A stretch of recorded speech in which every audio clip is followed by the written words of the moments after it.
It all happened when the streets were pitch black. On a narrow, poorly lit street, one could hear sighs of pain. It turns out that these sounds were made by a black-haired young man who was lying on the ground in only one shirt and writhing in pain. And in front of him, a young, long-haired blonde girl was also lying unconscious on the ground, wearing a white top shirt and leather pants that completely covered her slender legs. Suddenly, a young man with black hair and snow-white teeth leaned over her body closer to her chest, but looking at her face, which he showed while smiling. Looking at the girl, he indicated "okay" by putting his index finger and thumb together. Then the young man carefully took the tip of the tie that was tied around the young lady's neck with 2 fingers of his right hand and brought it to his mouth and began to lick it with his tongue, enjoying it immensely. But behind him, a man with a club in one hand was already approaching him. After walking a few more steps, the man shouted loudly to the guy who was sitting suspiciously on the ground. The latter, hearing the shout, turned his head back in fright, making giant eyes in surprise, because he thought that no one would catch him doing this. The man continued to move toward the culprit confidently and pulled his other hand out of his pocket and made a fist. Seeing the young man's frightened face, he began to smile slyly. Then he rolled up his sleeves to his elbows and swung the club so that it was behind his right shoulder. While he was doing this, he continued to smile sinisterly and said, "The rapist's baton is a stun gun." The young man, who had been closely watching all the actions of the man, became even more frightened, and small drops of sweat began to appear on his face from excitement and lack of understanding of what would happen next. The next picture that appears before us is of a young man sitting at a wooden table and taking out a single cigarette from an almost full pack. He says that his name is Joa Yu, and that in his previous life he fell to his death by accident. He rests his head on the palm of his right hand, which he places with his elbow on the surface in front of him. With squinted eyes and raised eyebrows, he looked in front of him as if into the distance or into emptiness. Slowly raising the cigarette to his mouth, he continued to say that after an accident he found himself in this body, although he used to be number 1 in the criminal world.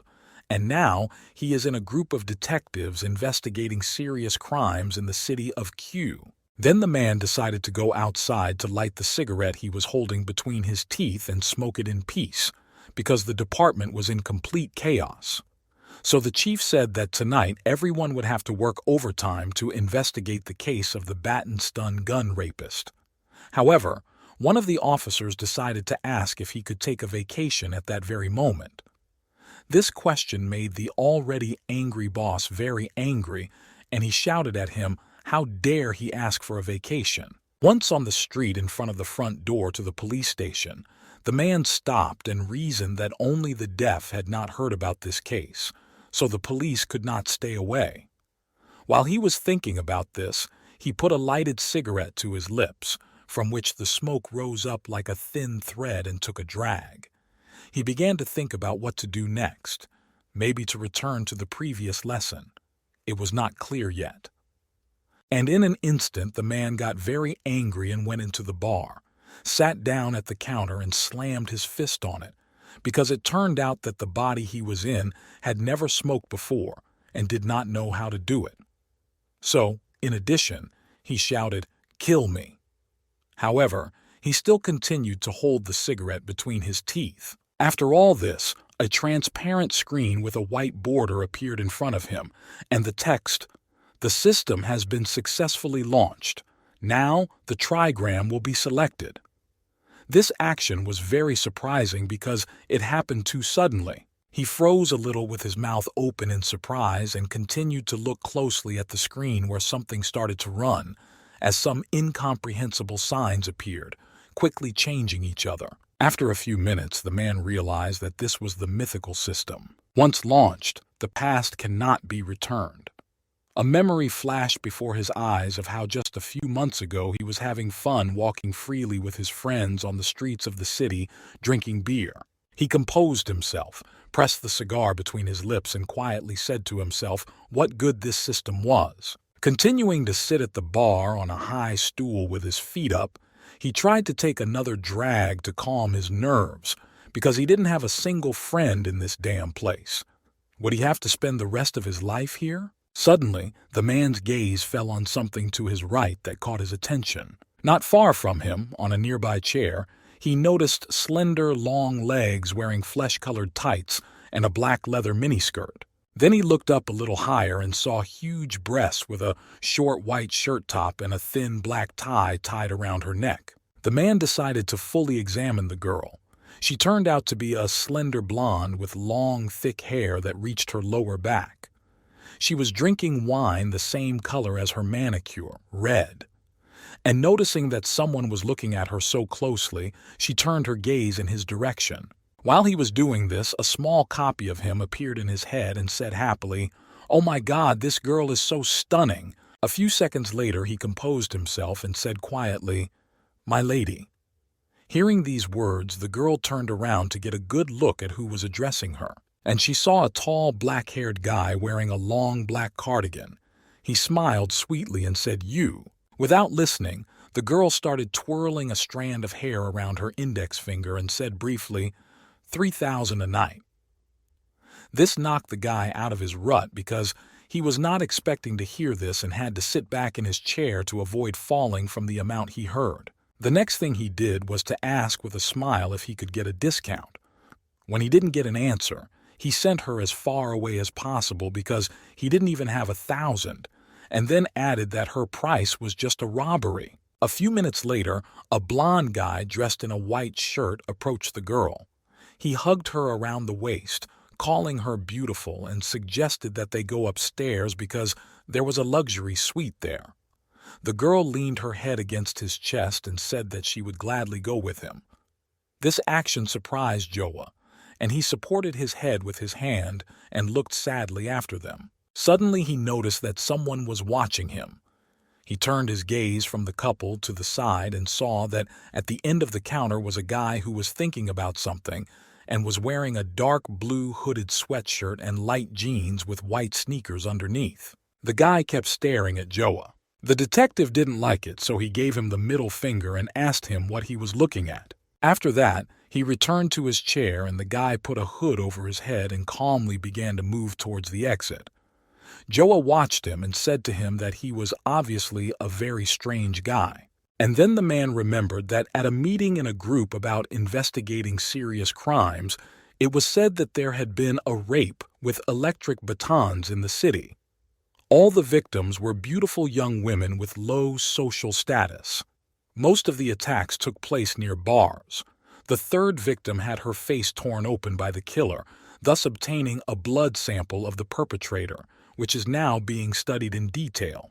The detective noticed that this young man had a wound on his face, and he assumed it could be the maniac. But he realized that catching bad people is the job of the police, and he began to think about whether he needed to be fair at all. So he continued to sit there with his hands folded in front of him.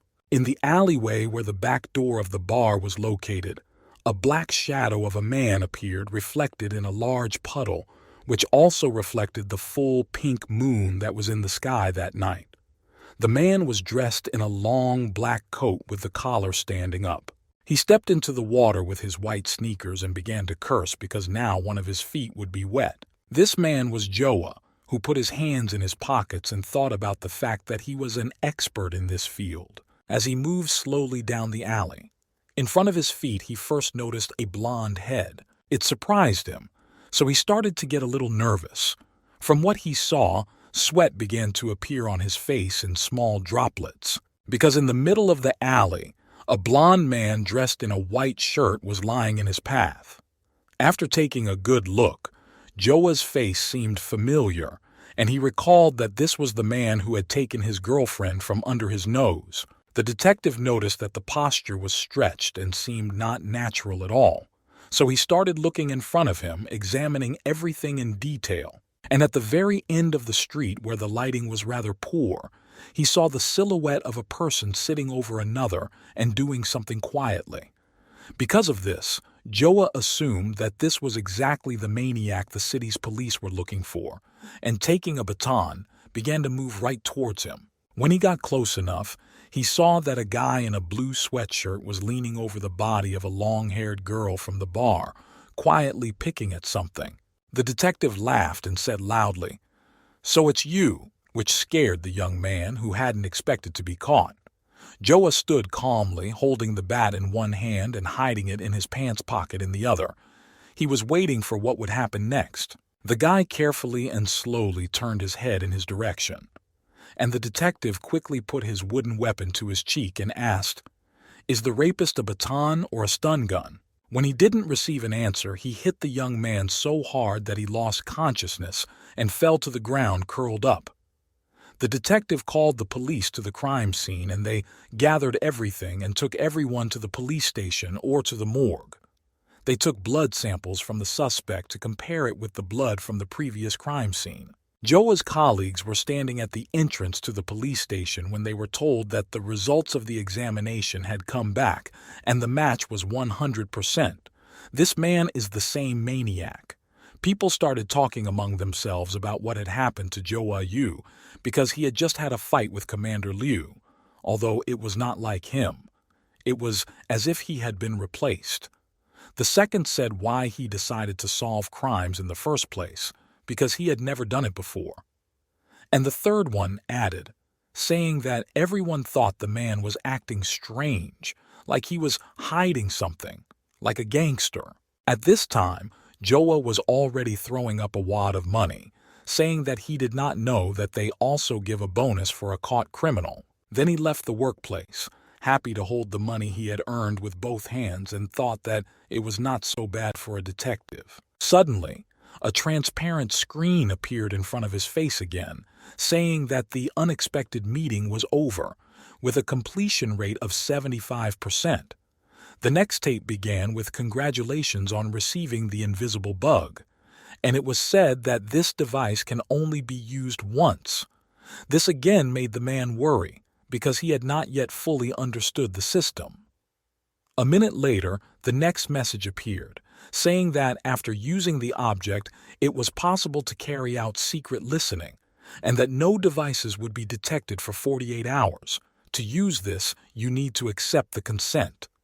Without hesitation, Joa pushed the button and agreed. After that, he began to wonder if the system had arranged this meeting with the rapist. He decided to go to the dorm room where he was temporarily staying. Taking up the pen, I reasoned that 75% of it must be related to the mission. Entering the room, he assumed that if he had not followed that rapist in the bar, the degree of completion would probably be lower. Tiredly, he took off his cloak and said quietly that no matter how many random encounters the system arranges, it is up to him to catch them. Lying down on the bed, he was happy to finally get some rest, so he put his hands behind his head and thought about whether he would be able to solve such cases in the future. And if he did, it would be time for bonuses, which he could spend on bars where he would treat girls and have fun with them. He dreamed about it so much that his mouth drooled. At 5 o'clock in the morning, Joa was sitting in a 24-hour KFC, tired and red-eyed from not getting enough sleep, eating his favorite burger. One of the customers approached him and suggested that he must have insomnia. He sat down at the table next to him. The detective replied that he did not expect his roommate to snore louder than a thunderstorm. After finishing his meal, he headed out angry because it was too noisy and smelled bad. As I walked out the door, I asked myself how I could live here. Once outside, he pulled out a cigarette, put it to his mouth, and lit it.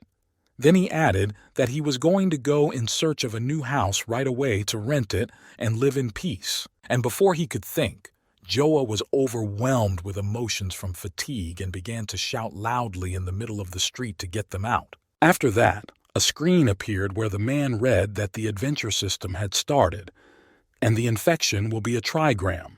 The detective pulled himself together. He stood near the KFC building and began to calmly smoke a cigarette and read the information that appeared 57th hexagram, Qigong's breath. The conditions were such that you need to go with the flow, live in peace and tranquility, revolve around nature and be successful. and the man wondered if this system was based on the theory of the 8 trigrams. Then Joa began to imagine it all and assumed that going with the flow was not so bad after all. While he was smiling and daydreaming, a black-haired girl in a red blouse was moving in his direction, holding his right hand and bowing her head. In an instant she fell to the ground and asked for help. One sleeve of her shirt was torn and there was blood on her face. The detective turned his gaze in the direction of the call for help to see who needed it. However, the lady had already landed face first on the asphalt with her legs up. Joa quickly started moving towards her. When he got closer, he saw something he was not too ready to see. That's why he squinted his eyes, and his gaze was full of misunderstanding of what had happened. The lady was lying unconscious and bleeding. The detective drew attention to her arm, which had an elastic bandage wrapped around it, and blood was oozing through it. The department stated that on the morning of April 22nd, the woman collapsed in front of KFC on Zai Street. She was found by Officer Ju, who was passing by. He helped stop the bleeding and then called the police and an ambulance. The victim is currently in the hospital, and it has been confirmed that she is not in danger.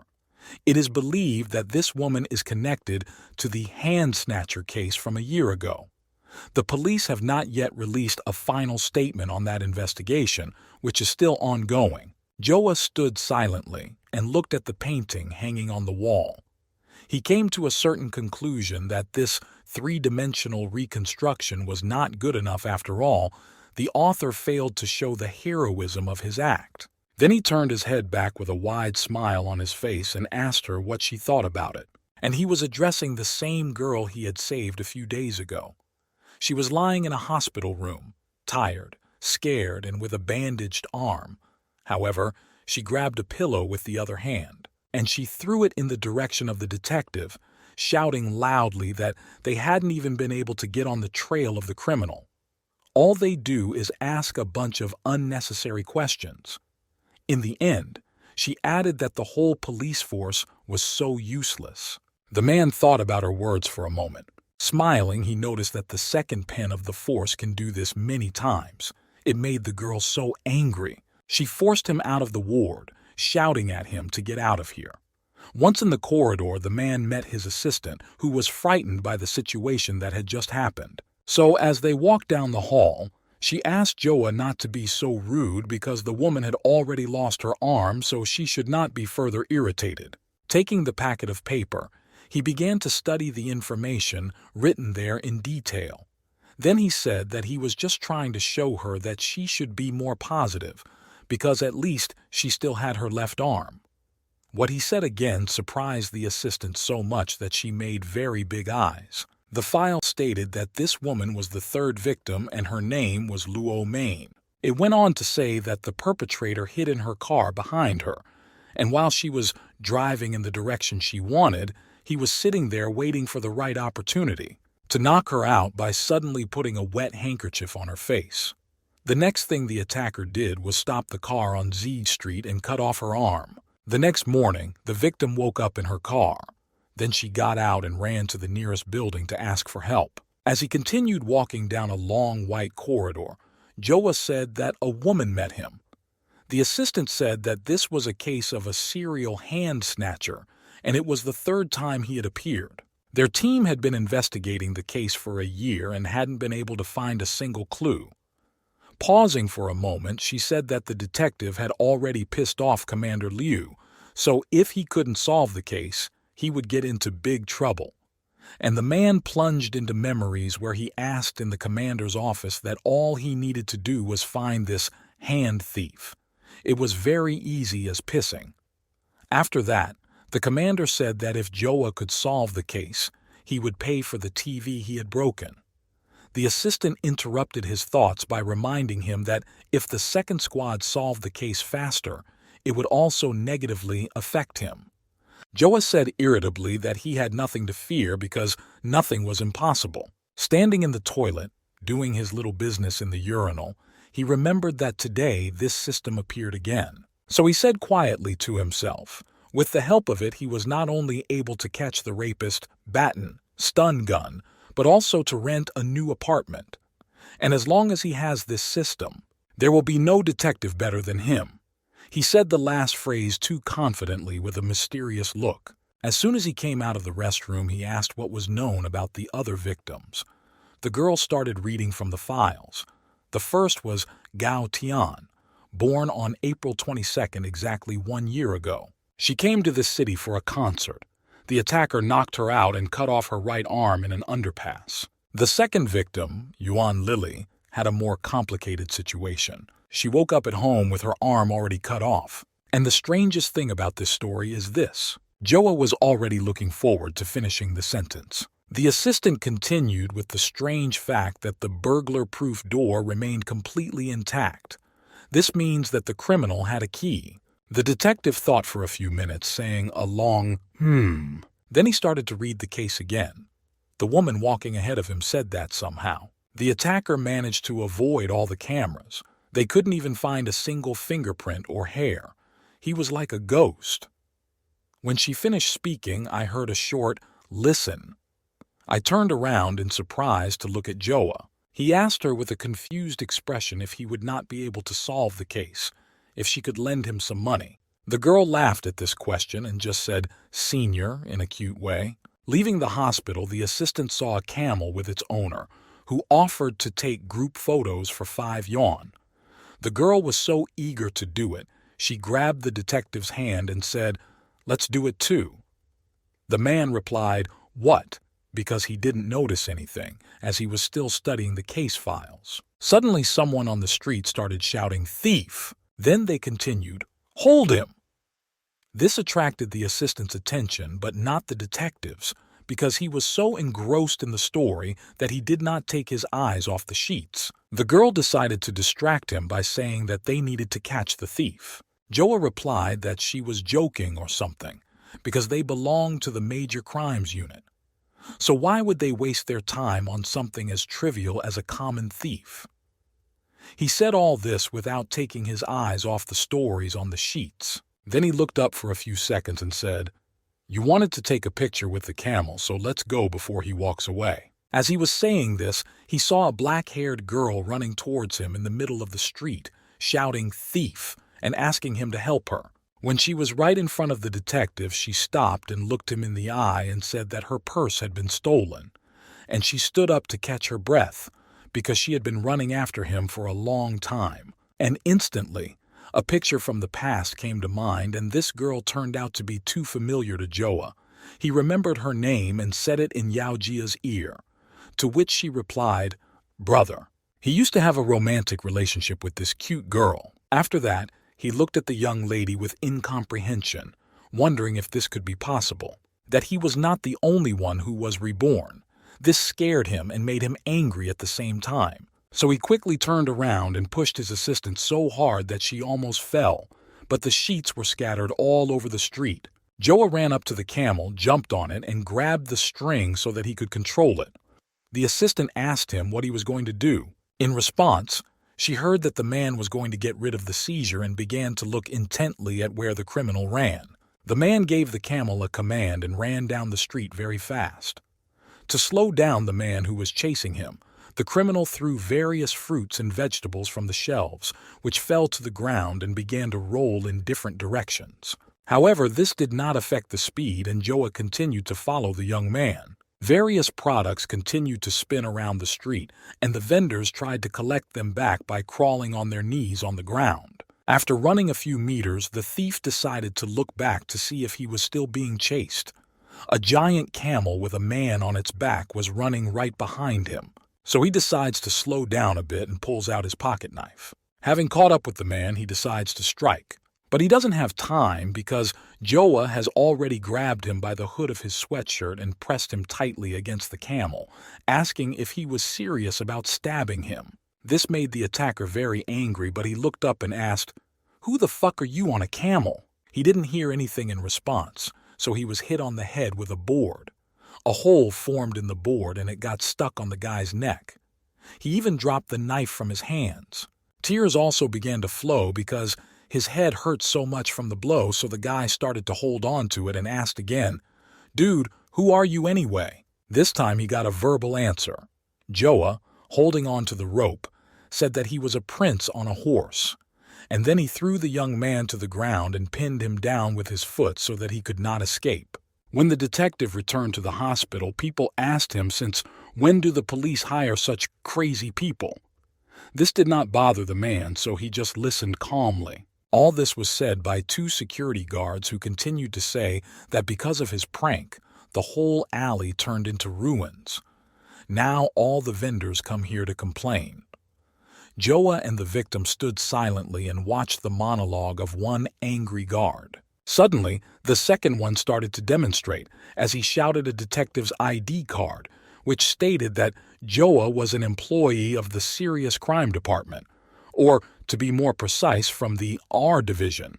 At this time, the policeman was sitting quietly on a bench and cleaning his nose with his right pinky finger. Then he turned his gaze to the side because the victim approached him. She smiled sweetly and said that she was a nurse at the main hospital, so if he had any problems, he could go to her. As the girl continued to sit next to him on the bench, the detective began to think, this is definitely not Yao Jia from his past life.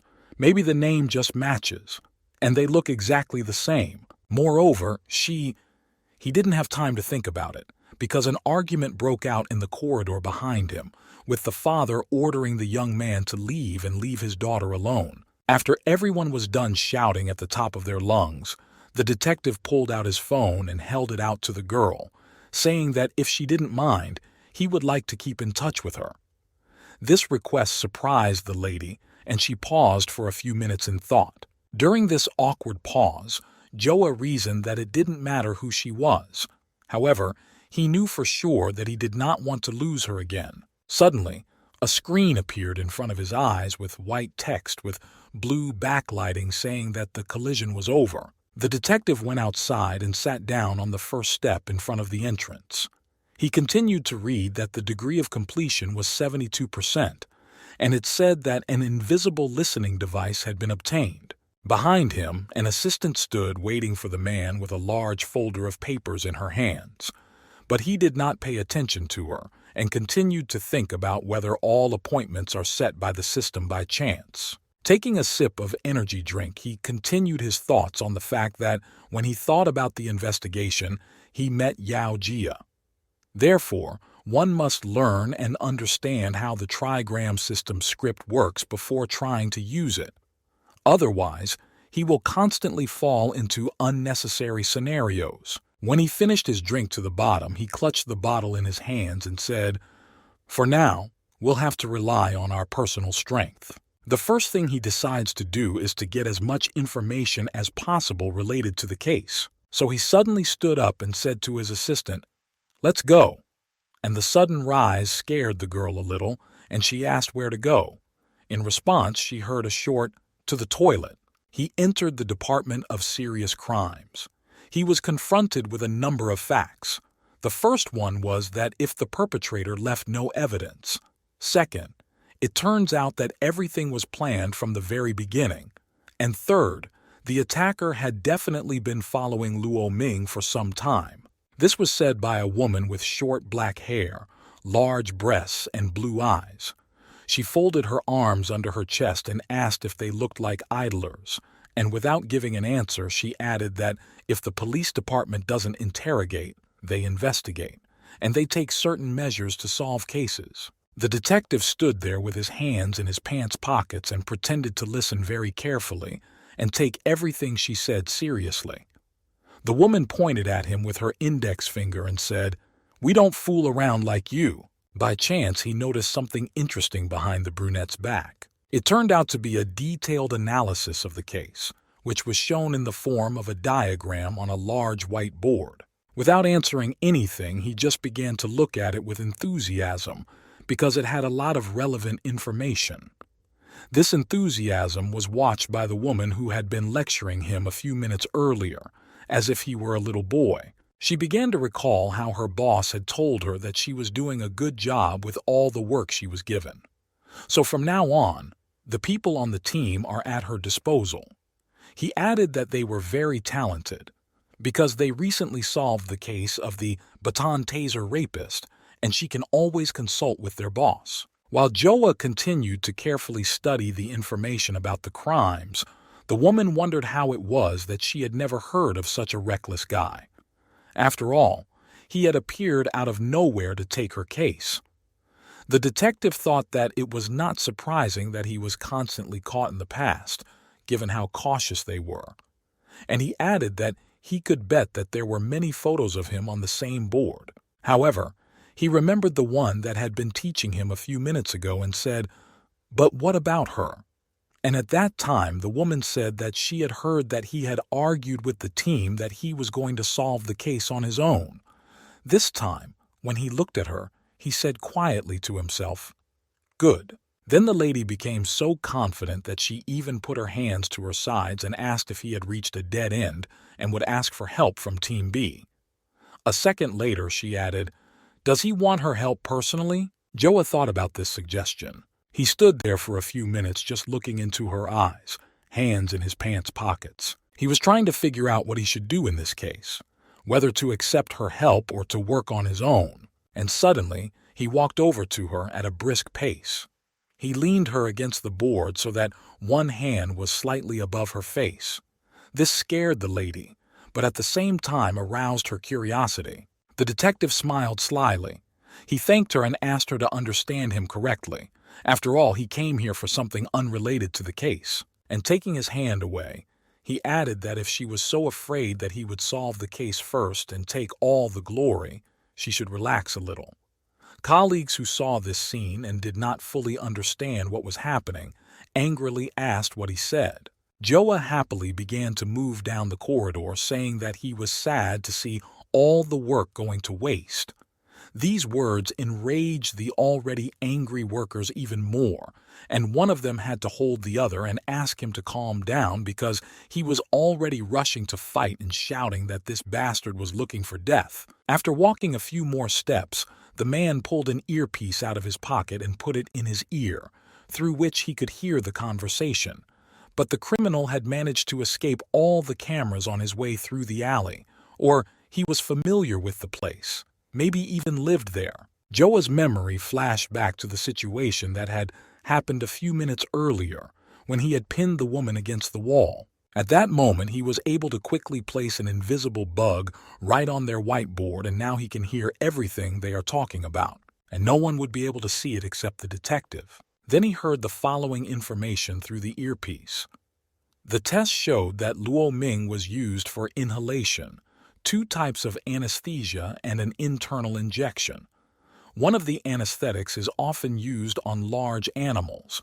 This made me think about the word tranquilizer. The conversation continued with the fact that the victim's arm was chopped off with a sharp weapon, like an axe, in one blow. The perpetrator dragged victim number 1 through the tunnel, so you can imagine that he was a strong man.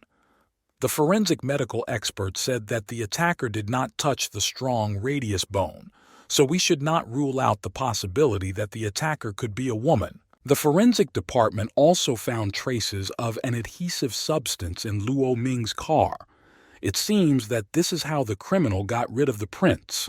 The detective began to imagine what the person they were looking for might look like, and for some reason he was wearing a red long coat, and the man wondered why the criminal was so careful to hide his figure.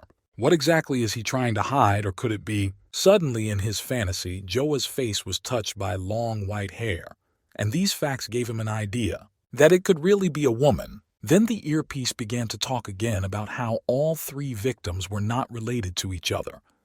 Could the perpetrator have acted completely by accident?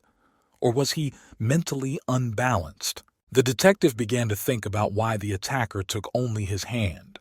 Then, standing at the blackboard, he loudly said that the culprit's goal was revenge. Everyone in the room turned to the man. They asked how he realized this. Joa smilingly turned to face his colleagues and sarcastically said that it was just intuition. Then he imagined a blonde woman who has a similar board at home with the names of those she wants to deal with written on it, and she gradually crosses out those who have already received their punishment with a red marker. And in jars she keeps preserved severed hands. Each one has a sticker with the victim's name on it.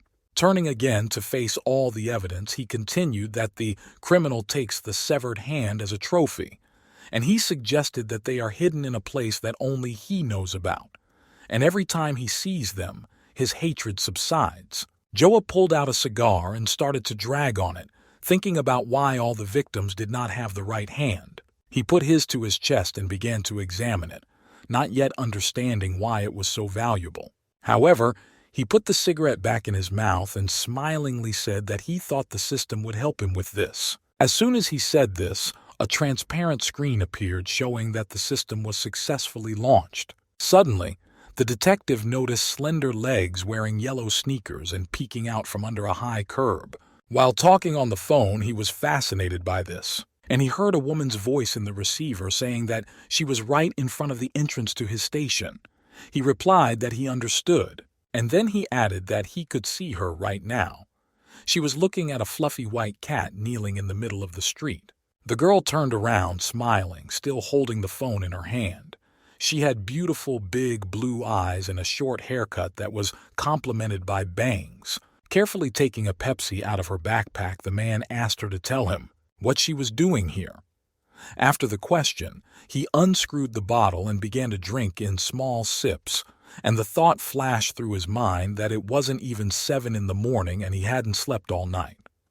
The girl grabbed Joa's t-shirt and clarified that she and he were accomplices. What he heard surprised the man, and he froze for a moment, remembering that he had caught her trying to steal money earlier. At the time, the girl said she was wrong and asked him not to tell her father about it. Joa, smiling, then said that he would keep her secret, but they would share the stolen money equally. The lady asked him if he was blackmailing her just because he wanted to rent a house from her father. The man said that she shouldn't say such offensive things, because now they were accomplices. The next thing I remembered was when I chose the system that led to her on a transparent screen in front of the police station. I did not think it would happen like that, and the phrase, "go with the flow," led him to a new life. He put one hand in his pocket and used the other to take another sip of water and told the girl to just tell him what she needed. The girl folded her hands in front of her as if in prayer and asked Joa to come to her parent-teacher conference. He was quite surprised by this offer because he was prepared to hear the worst, but not what he heard. So he spat out all the water he had just put in his mouth in surprise, and turning to face her, he clarified that she must be joking. At that moment, the girl jumped on the man's back and whispered in his ear that she had already deleted her father's message from her phone and sent him a copy. Trying to free himself from the lady's tight embrace, he said that as soon as her father found out, he would kick him out, and where would he sleep then? The lady hugged him even tighter and smilingly said that if he had no place to sleep, he could stay with her. She added, "So help me, Daddy, please." The detective listened carefully to the request, looking her straight in the eye. After that, he agreed to help, but warned her not to try to call him Daddy again. So when he came to the parent-teacher conference at secondary school number 2, which took place in the music room, he sat with a serious face propped up by his right hand. He recalled that his girlfriend had told him that they were in the same boat. If his father came to the meeting and found out about her absences and identity theft, he would also get it. Emphasizing that he was a police officer would have made the situation even worse. Because of the fatigue and everything that was happening, the man had a headache and said, "What kind of girl is this? Why did he even contact her?" While someone was performing on stage, the detective waited for it to be over, and then he noticed the hands that were playing the piano and noticed that they were very beautiful. The music that started to play calmed and relaxed the man a little bit, so he sat there mesmerized and wondered what could have happened to make someone take them away. One of those who sat and listened said that it is not every day that one sees such a wonderful piano playing. The woman who spoke was embarrassed by what she heard and said that she hadn't played for God knows how long. However, 20 years ago, she had participated in a competition at this school to get into the music school, and if she had made the effort, her life would have been completely different. After all, this high school used to be called the Chapel of Music of their city, which raised many geniuses. Listening to this dialogue, the word music made the detective think. And he thought that if he was right, the second victim was a music professor at the college and had very good piano skills. Taking out his phone, he remembered that on the day the first victim lost her arm, she had come to a concert.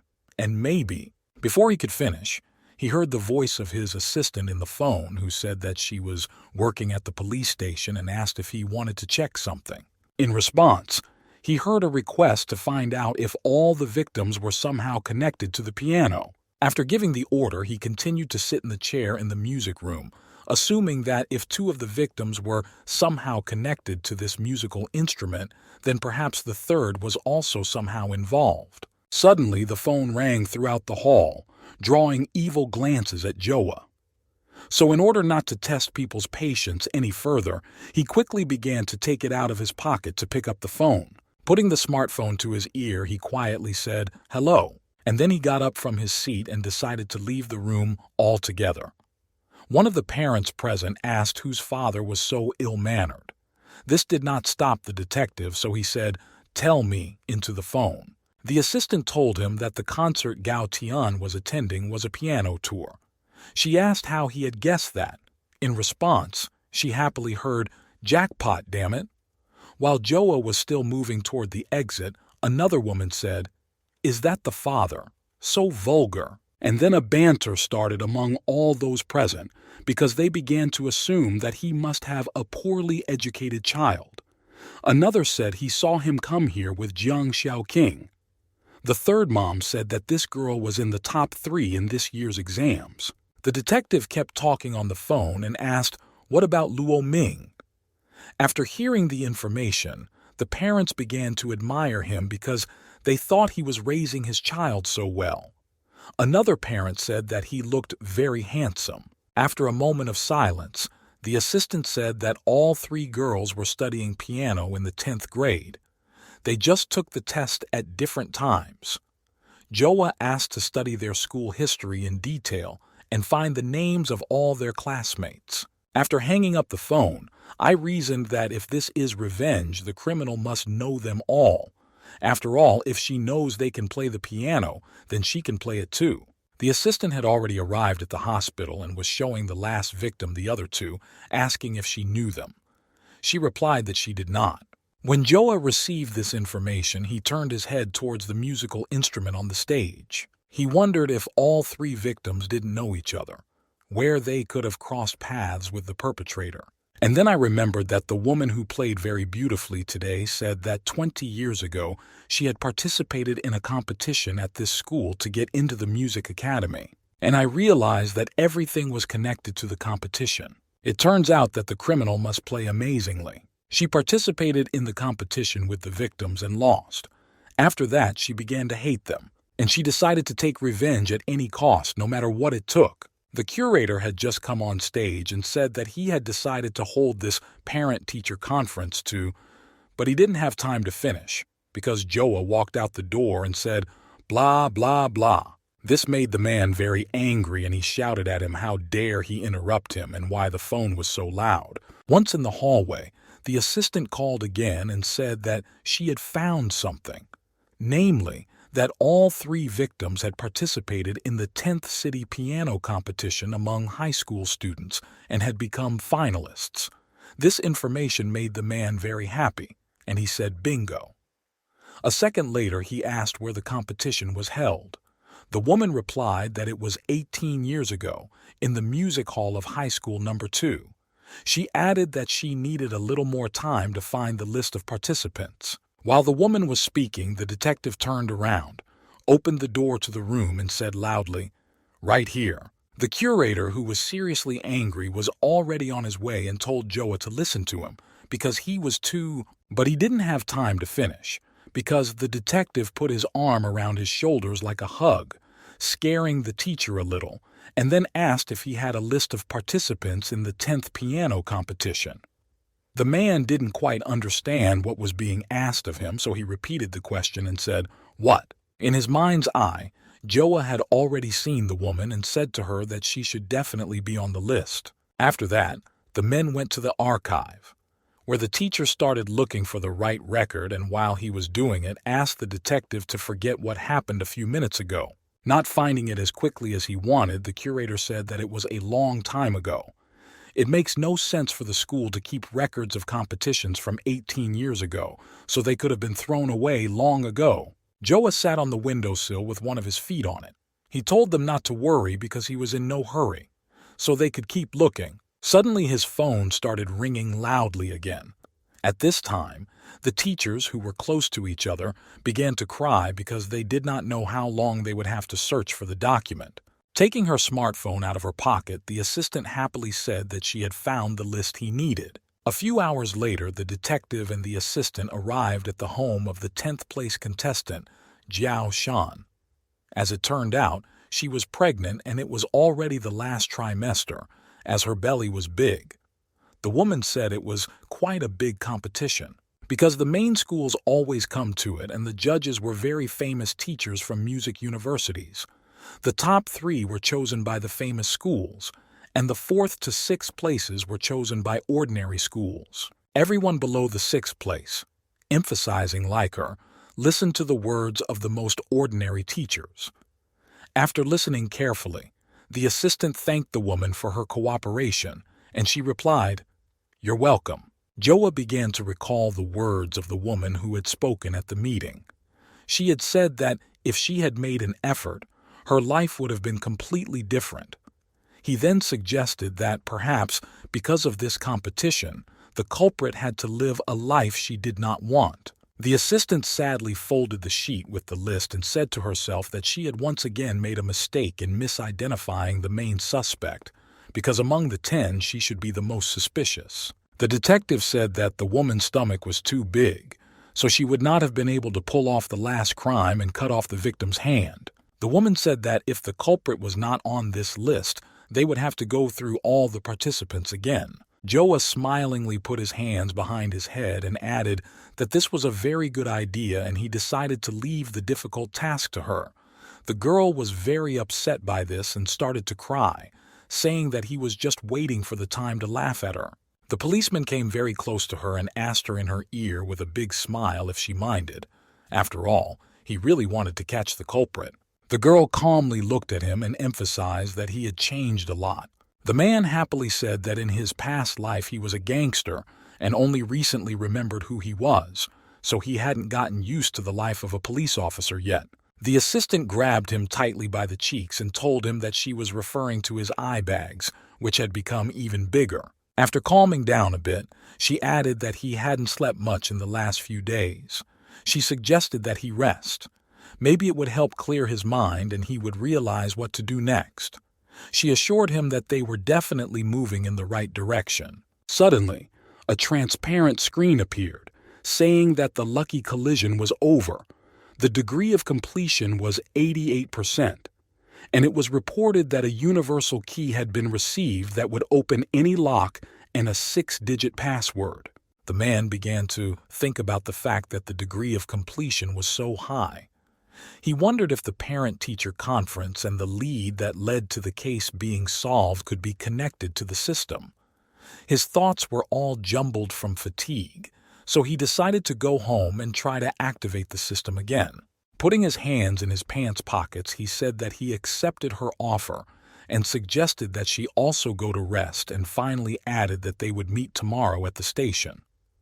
The assistant waved goodbye and said a clear and short, "Okay." As the detective approached home, he began to think that if the attacker was going to do the same thing as last year and wait 3 days for her next victim, then she should show up tomorrow, and then he would definitely catch her. After saying these words, he began to smile. At 5 in the morning, the man was woken up by a loud knock on his door. He could not understand what was happening, and then he heard a woman's voice shouting for him to open the door because she knew he was inside, because she could hear him coughing in the middle of the night. And then he realized that it was Zhang Xiaoqing. He saw the situation in his mind's eye as he hugged her frightened curator and asked her to find the list. Then he showed him his ID card, saying that he was an officer investigating the case and needed him to cooperate with him a little. After that, he realized that he was going to get in trouble for what he had done, because he had completely forgotten about the parent-teacher conference. And she is here now because of this, and is clearly not in a good mood, so he decided to quickly get out of bed. While he was doing so, he heard a question outside the door asking if he was going to open the door. The detective did not answer, but silently began to crawl under the bed. The girl, not receiving an answer, said that she would open the door herself if he did not want to. These words alerted him a bit, and he froze for a minute. Suddenly the door opened, and the brunette found herself in a room with no one else. Only her shadow fell on the floor. Nevertheless, the lady decided to walk around the room and examine everything carefully. So she started moving on her tiptoes so as not to make too much noise. When she got to the bed, she quickly lifted the sheet and looked under it, sure that he was hiding there.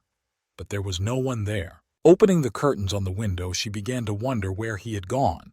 So she went to the door. She opened it abruptly so that Joa would not have time to go anywhere and it would take him by surprise. However, he was not there either. This made the girl angry, and she slammed the door loudly, shouting, "Bastard, just wait!" It turned out that all this time the detective had been hiding on the balcony of the neighbors. After a few minutes passed and the young lady closed the door, he decided to return to his room.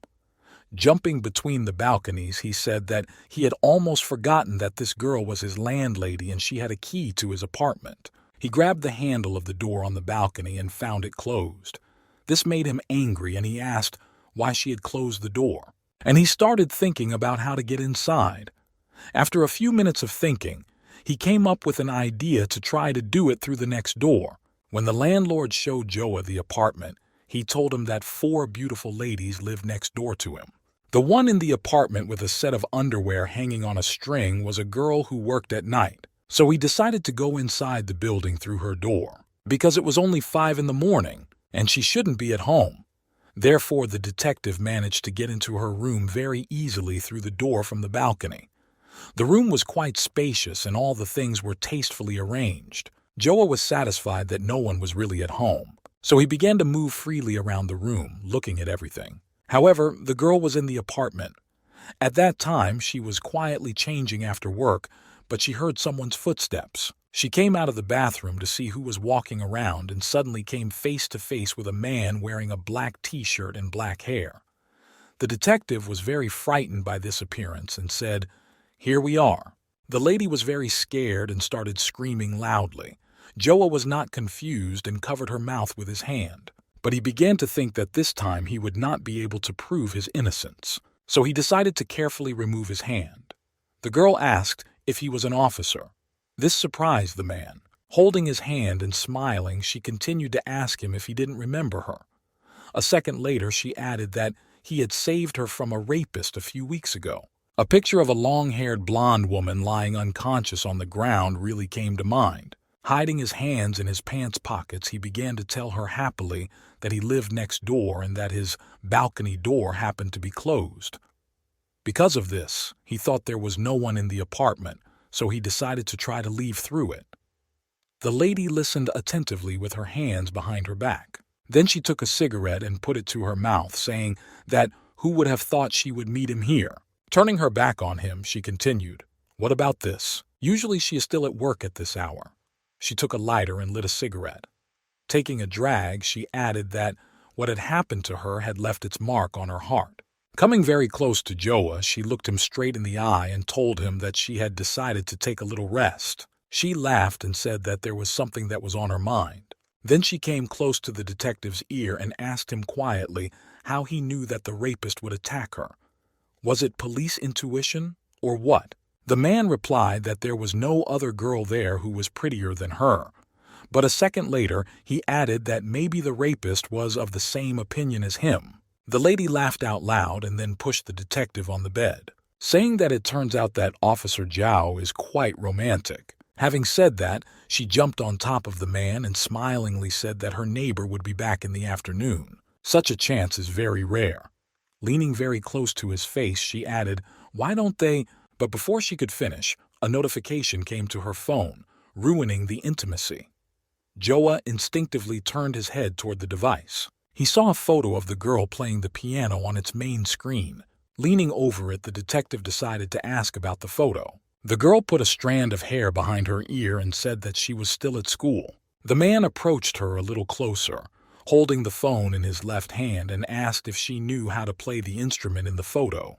The blonde woman took her smartphone back, threw it on the bed, and asked mysteriously, "Why can't you tell by my face?" She leaned a little closer to her lips and said that her mother had forced her to learn the piano as soon as she learned to speak.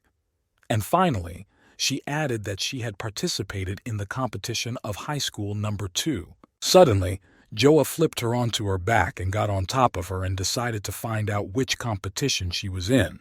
Hugging him by the neck, the girl smilingly said that he was in the 10th, and then asked why he was so interested. In his mind, the man thought that this was the one in which the criminal was also participating. So he leaned over so that he was looking directly into her eyes and asked her if she knew the names Gao Tian, Yuan Lili, or Luo Main, because they took 4th, 5th, and 6th place. The blonde woman put her finger to his lips to silence him. She said it was wrong because they were finalists, and she didn't play that well because she couldn't even get into the top 20. Then she asked the officer to tell her why he was asking about all this. Then she hugged him tightly with both hands around his neck. Smiling, Joa replied with a question to the question whether she had heard anything about the hand thief. The girl calmly said that it was probably the case that everyone was talking about nonstop lately. The detective added that the victims involved in this case were participants in the same competition. The blonde woman was silent for a few seconds, and then asked him not to say that she was too. Joa leaned her head against his face and said that at that moment all the victims were finalists. Then he asked her if she remembered anything. It doesn't matter who or what, the main thing is to tell them, because that's how they can solve the case. She snuggled closer and said that if she remembered correctly, something strange did happen. A detective was driving a car down a city street, ignoring signs and traffic lights. The detective was smoking a cigarette and listening attentively to the assistant, who was sitting in the front seat in surprise, and told him that Li Dan was very famous all over the country before the competition. She said that she was only 12 years old when she participated. From the very beginning, this girl was a very promising participant, but she suddenly gave up the day before the final. She asked if someone could have bribed her to do so and prevented her from taking first place. This question made Joa think. Then he said that he had heard that Li Dan's family was quite poor, and putting his hand on the assistant's head, he continued to tell her that they had to sell their ancestral home to pay for piano lessons. It was her only chance. So it didn't matter how much she could have been offered. She would never accept it. Then he turned his gaze to the side window and added with a serious expression, "If you can make it to the top 3, your life will change completely. It seems something happened during the competition." The assistant asked what they should do now, because there was no record of her family in the police station. It was as if they had evaporated. Joa didn't answer, but he did ask if Xinhua was being protected. After all, it could be the next victim. The lady replied that she had immediately sent a team there after his suggestion, and then she asked if he really thought the criminal would make her move today. The detective smilingly said that they were going to see a missing persons professional. If anyone knows where Li Dan might be hiding, it's him. The assistant asked if he meant Zhang Yizhen Feng. After all, his help could cost a very tidy sum. The man asked why. The girl replied that he was the kind of person who only works when there is a benefit. Many people in their department hate him and don't want to deal with him. They nicknamed him the Sly Elm because of his character. To the information he received, Joa replied, "Interesting." Then he stepped on the gas pedal and said, "Then we definitely need to go and see this Briar as soon as possible." As we entered the billiard room, the policeman called out, "Brother Zhao!" The man stood there with a cue and asked the detective what he was doing here. The detective smiled sarcastically. The people who were also playing billiards began to mockingly repeat what the man had said. The assistant said, angrily, that he knew everything and was asking anyway. Joa began to recall how he had called Zhang and asked for help in finding someone. He replied that he was a little busy at the moment, so if he wanted to talk, he could come to him. So he said out loud that he was waiting for good news. Punching through one of the layers, he smilingly asked what was the rush. The guest began to say that he was stupid, that he came here as if to his home. The girl was already boiling with anger, so she said, "You." Jung put his hand on the detective's back and led him inside the room and told him not to be shy, because they don't get to play together that often. The policeman turned to him and asked how long they would play. The man laughed and said that Brother Zhao was an expert. Then he added that the two of them were getting enough, so how about 50? The detective picked up the cue and seriously asked how many moves there would be. Zhang replied that he could make as many moves as he wanted. Suddenly the stick broke into two parts because it was hit hard on the table. Zhao saw this and said 50 with a smile. Then he grabbed the cue of the man he came to see and broke it by knocking it against his leg and said 100. This action surprised Zhang very much, and he got really angry.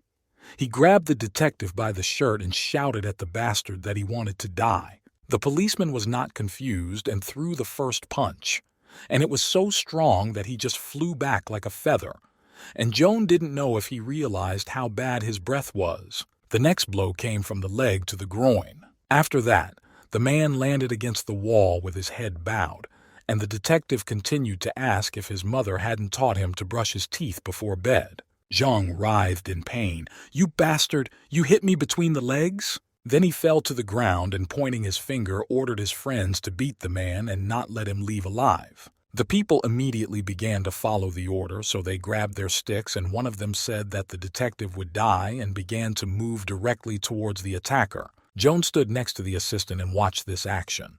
He calmly asked her to step aside and not interfere. Rubbing his beard and smiling sarcastically, he said, "It just so happened." He hadn't warmed up for a long time, but a little anger would come in handy. So he knocked out one of the attackers with just one punch to the face. The second one was hit in the beard from below. The third one he just slapped hard. He fell to the ground with his leg up. The policeman rubbed his hands together and started laughing out loud. However, he turned his head with a serious and angry face. He saw Zhang start to smile and asked him nicely to talk. Joa grabbed his neck with his hand as if to hug him and said, "Come on, I'll pay for dinner for you one day, but not now." To which he replied that he didn't need to because he was always ready to help his brother Zhao. And all three of them began to move towards the exit. They managed to find the house where Li Dan was living at the time. A policeman and his assistant had already rushed there, saying that it must be the right place. Although it was disconcerting that the alley looked quite poor and cluttered and very empty, I remembered how Zhang managed to find them. He explained that everyone gets sick sooner or later, so it doesn't matter how they change their name or surname. The medical records have everything. He continued that 15 years ago, her father had to visit the hospital several times because of a heart attack, and last year her mother was hospitalized because of a tumor. Therefore, they will not be able to leave the city. And on the sheet he gave the girl's address, although it may not be valid. Joa noticed that this place is about 100 meters from the street where the third victim was attacked. She managed to avoid being caught on camera in the alley, so she is very familiar with this place. Maybe she even lives here. I started to imagine a girl in a red cloak taking her arm away, with a serious face, not a drop of pity or sympathy on it. She approaches the front door, and then the question arises whether she is just carrying a severed limb home. So, not to stand there and guess for a long time, the man raised his hand to the door and knocked. A tiny crack appeared in the door, just a few centimeters. A woman's figure began to peek through it. Not a young woman anymore, probably her mother. The assistant said hello and showed her ID and asked if Li Dan lived here. The lady invited them into the house and began to serve them tea. The detective walked around the room and calmly asked if her daughter had played the piano in the past. In response, he heard that the piano was a taboo in their family. After all, they had never talked about it since her father's death. The assistant decided to clarify by asking what had happened. The mother, looking at her reflection on the tray, said that Li had always been a very famous child. In the past, she had won first place in many competitions. 10 years ago, in a competition at high school number 2, she came in third in the preliminary round. When she showed her teacher the song she wanted to play, he asked her if she was sure about her choice, because she thought there was not much difference between her and the other participants. That's why she decided to hang her hat in the final, where they were allowed to choose the piece themselves. The sponsors organized the practice the day before the final, and at the very last moment, just playing on stage. When everyone left, Lee stayed to practice, and when she plunged into the game, she felt a terrible pain in her arm. And when my father and I got on stage, we saw that all the piano keys were stained with her blood. The doctor said that the middle finger on her right hand was cut off by a sharp object.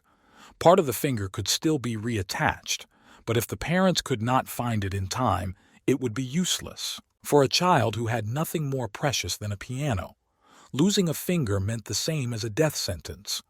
So her father quickly came to the middle school classroom. He saw that the blood had already been washed off the piano, and part of Lee Dan's finger was gone. This upset the man very much, and he just leaned on this ominous musical instrument and began to sob from powerlessness. Recalling all this, the mother began to cry, but continued to say that the sponsors did not want this situation to affect the other participants in any way, so they decided to hide all the news about it until the very end of the competition. And then it was too late, because the police were unable to find any clues. All they knew was that Lee's finger had been cut off with a sharp blade. Someone had placed it between the black and white keys. It was a place that was rarely used, but Dan pressed this key because of the piece she had chosen, and it was the one she had to press hard. The person who did it was very jealous of the girl and worried that she would lose. Even after physiotherapy, when her arm recovered, she couldn't stop trembling when she touched the piano. The mother had already sat down on a chair to calm down a bit and continued to say that her daughter was wounded not only physically but also emotionally. After a short period of time, the father had a heart attack due to a heart condition, after which he was hospitalized many times and eventually died. Joa listened very carefully to this story because even a small trinket will be useful. So in his mind's eye, all the information he had received matched. The only thing left to do was to find the evidence, and he noticed that there was a mysterious door with a chain hanging on it, closed with a lock. The policeman asked the woman whose room it was. She replied that it was her daughter's. Joa started walking towards her and asked her a few more questions. Where was the girl now? Did she go to work? The mother replied that yes. She had gone with a troupe to perform in the village and warned him that she would be gone for a few days. The man began to analyze. It turns out she was working in a theater company. The film that the attacker used in victim number 3's car could also be used in the theater. The policeman took out a small dip from his keychain and said that he would not hide the fact that her daughter was involved in their case. After all, someone is hunting her. At this time, he began to twist what he needed out of the dip.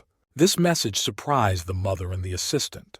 Then he began to carefully open the lock, saying that it might be the same person who had placed the blade. Therefore, he needed to check her room for evidence. The woman jumped to her feet and told him that her daughter didn't like people coming into her room, and if she found out, she would get very angry. The policeman, who was already holding the open lock in his hand, told her not to worry. They were only doing it to keep her safe.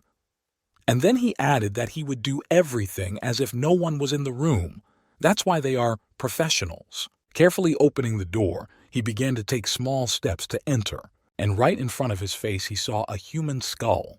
What he saw scared the assistant, who was also trying to enter the room with her husband, so she started screaming loudly. After that, she threw herself into the arms of her colleague to calm down a bit and control her emotions. When they turned on the light, it turned out to be a mannequin. Smiling, Joa told the girl who was still hugging him that everything was fine.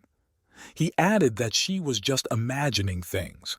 She asked if it was true, just to be sure. The man offered to see for herself if she didn't believe him. Then the assistant cautiously turned her head and calmed down a bit.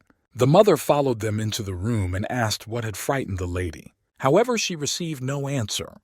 The detective started looking at the shelves and noticed that there were books about anesthetics and plants.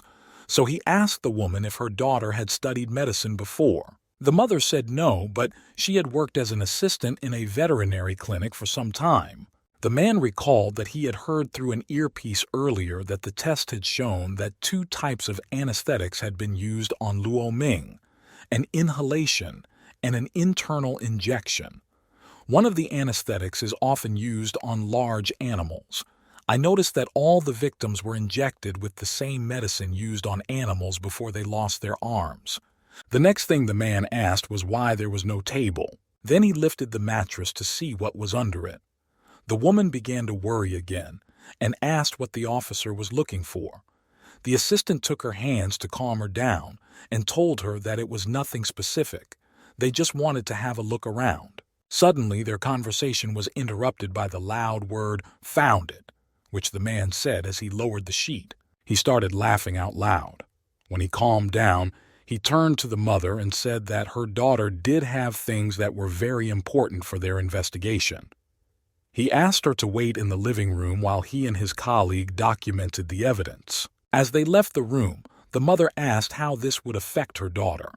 The man told her not to worry because he would tell the police to keep an eye on her. After closing the door, the assistant asked why he kept lying. The girl's eyes grew huge and she covered her mouth with both hands to prevent herself from screaming again. So, under the bed, they found the murder scheme: a rope, jars with severed limbs, and much more. The assistant did not expect to see all this here, so she had a lot of questions and few answers in her head. A closer look revealed that each jar had a sticker with the victim's name on it. Afterwards, the girl said that the detective was a genius. She asked how he had guessed that she was hiding everything in her room. The man said with a satisfied smile that the girl locked her room, which was strange in itself. He emphasized that Li Dan's right arm was injured then, just like all the victims now. Her mother had surgery last May just after 2 cases of amputations. Therefore, 9 months later, when her mother's feelings returned to normal, she committed the 3rd crime. Because of this, all the missing evidence is right in front of them. Looking at the photos, Joa said that she had prepared all this to cut off their hands. And then he started to smile, adding that he now saw a clear picture of those strange crimes. So he began to imagine that on that day, the 24th, Li Dan was present at the same concert as the first victim. After it was over, she followed her. After that, she knocked her out and dragged her into the distribution room. After cutting off her arm, she immediately left the crime scene. After putting Gao Tian's limb in a container with formalin, she hid it, and only after 2 months she returned to take the arm, so she had to sit in the ventilation until the morning. After that, she used the same pipe to get to the gym and mingled with the crowd and managed to get out of the building. The same day, she went to the home of her second victim, Yuan Lili. She waited on the roof until the night of the 25th. She used a ladder to climb onto the roof of the victim's house. Carefully and quietly, she moved from step to step. Then she had to go down to the balcony door on a rope. The girl had previously made a duplicate of Yuan Lili's keys. She had also installed a device there, so she knew for sure that the woman would be home alone that night. Once inside the room, she spent several minutes looking at the woman, who was sleeping soundly and unsuspectingly. After she cut off her arm, she hid underground for 7 days. The policeman noticed that the girl had even prepared a toilet pot and left no trace of evidence. The assistant listened to all this and said, so much, how much she hated her victims. Only one person had harmed her at the time, but she decided to take revenge on all of them, leaving each of them without an arm. The man squinted his eyes as he began to think quickly. He saw the image of the water pistol. He still didn't understand what it was for. And the picture next to it showed a cemetery with a grave that was also unclear why it had been dug up. The man's thoughts were interrupted by a colleague who asked him to look at another photo. It showed a girl, Xiao Jiang, an entrepreneur engaged in international trade. That's why she moved to Austria. The policeman remembered that this girl took 3rd place in that contest. Therefore, she is the next victim. Next to this photo was a ticket that said that she was flying to Q at 3 o'clock in the afternoon. Joa quickly opened his phone to see what time it was and saw that it was 4 hours and 15 minutes. This made him very upset and angry. He quickly ran out of the room and shouted that he had to find Li Dan. He ordered his assistant to film all this evidence and go to the police station for help. The girl quickly pulled out her smartphone and began to take pictures of everything. She said to herself that everything was true because she had checked it out. It turned out that Xiao Jiaying was indeed the same Xiao Lulu who had won third place in that competition. While her husband was running down the alley, his assistant shouted to him that she had been accepted to the National Conservatory of Folk Music, where she started her business in the field of musical equipment and became a well-known entrepreneur. So she decided to change her name. Approaching the car door, she asked the driver if she was not in Australia. The man replied that the grave belonged to the girl's father. He grabbed the wheel and added that Li Dan had dug the hole there on purpose. And then he pressed the gas pedal with all his might. Then he told her to send a fake document to Xiao Lulu, telling her that her father's grave had collapsed for no apparent reason, to lure the girl here and cut off her hand. He drove away so fast that the assistant simply did not have time to get into the car. Finally, he shouted that there was too little time left because the plane had already landed an hour ago, so they had to hurry. Further events will take place at the cemetery. There, a sad Xiao Lulu in black round glasses stood over her father's grave, and behind her was the figure of an intruder holding a giant axe. The policeman was driving so fast again that he didn't even stop at the red light. However, he could hear the voice of his assistant in the car, saying that he could not follow Li Dan's phone. Then the man offered to find Xiao Lulu. The girl asked for a few minutes to do so. While he was waiting for an answer, he said quietly to himself, "Li, where are you going to attack her?" And then he assumed that the girl had only come to do this problem.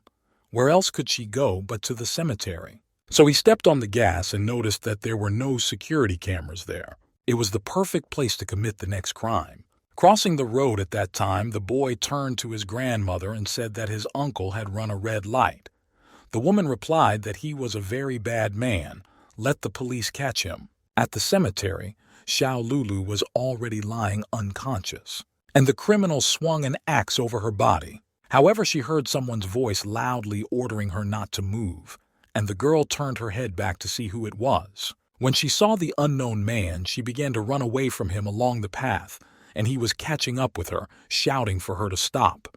They ran through the cemetery for a long time. Joa got tired and began to shake him off a bit by saying that she was running too fast, and these words made her stop. The man pulled out his handcuffs and asked her why she stood up, and twisting them around his index finger, he began to approach her respectfully. However, the girl was not confused and turned around and shot him with a water pistol, though not with water but with a small arrow-shaped syringe containing some unknown substance. But he remembered a picture he had seen at her house of this weapon. Suddenly, everything began to blur in his eyes, and with his last strength, he said that it was a sleeping pill, and watched the criminal run away for a few more seconds. After that, he fell to the ground with his face in the sand. However, after a while he began to hear voices. The assistant asked someone if he was okay. An unknown voice asked her to calm down and explained that it was just a quick painkiller. The colleague continued that with such a small dose, he should wake up in a few minutes, and the man began to open his eyes a little to see the one whose voice he really liked. In front of him he saw a beautiful young girl whose name was Wang Fei, a specialist doctor. His pupil was still small. However, he remembered saying, "Damn." After that, he quickly began to rise to his feet, which frightened the audience, and the doctor, holding the man's hand, asked him not to make sudden movements because the effect of the sleeping pills had not yet passed. These words were confirmed because the detective felt very sick again. Everything around him seemed to be out of focus, and he fainted, falling right on top of the brunette standing next to him. He knocked her right to the ground. The assistant was watching and could not understand what to do next. The doctor was just smiling sweetly. During the fall, the man came to a little bit of consciousness, but his head continued to hurt very much. So, for some time, he knelt in front of the beautiful woman. However, he heard a request from a colleague to get up. So he decided to stand up. After that, He saw the hand of a beautiful doctor in front of him, as if asking him to help her get up as well. Without hesitation, the man gently took her fragile hand, but he pulled so hard that the girl found herself in his arms. However, she was not confused by the situation and heard that a detective, a bully, had appeared in Team A. Stepping back from him, she added that she did not expect it to be Joa.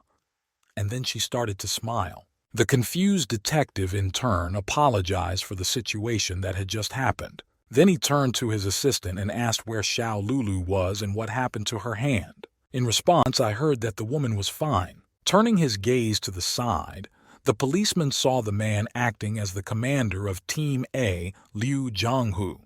He then asked why Joa hadn't reported all the evidence in time, because if the killer fled the city, they would be in trouble. While he was saying this, his colleague had already given the order to inform the workers at the checkpoints around the city. Then he asked if he only cared about their dispute. The assistant replied angrily that they had just found the evidence.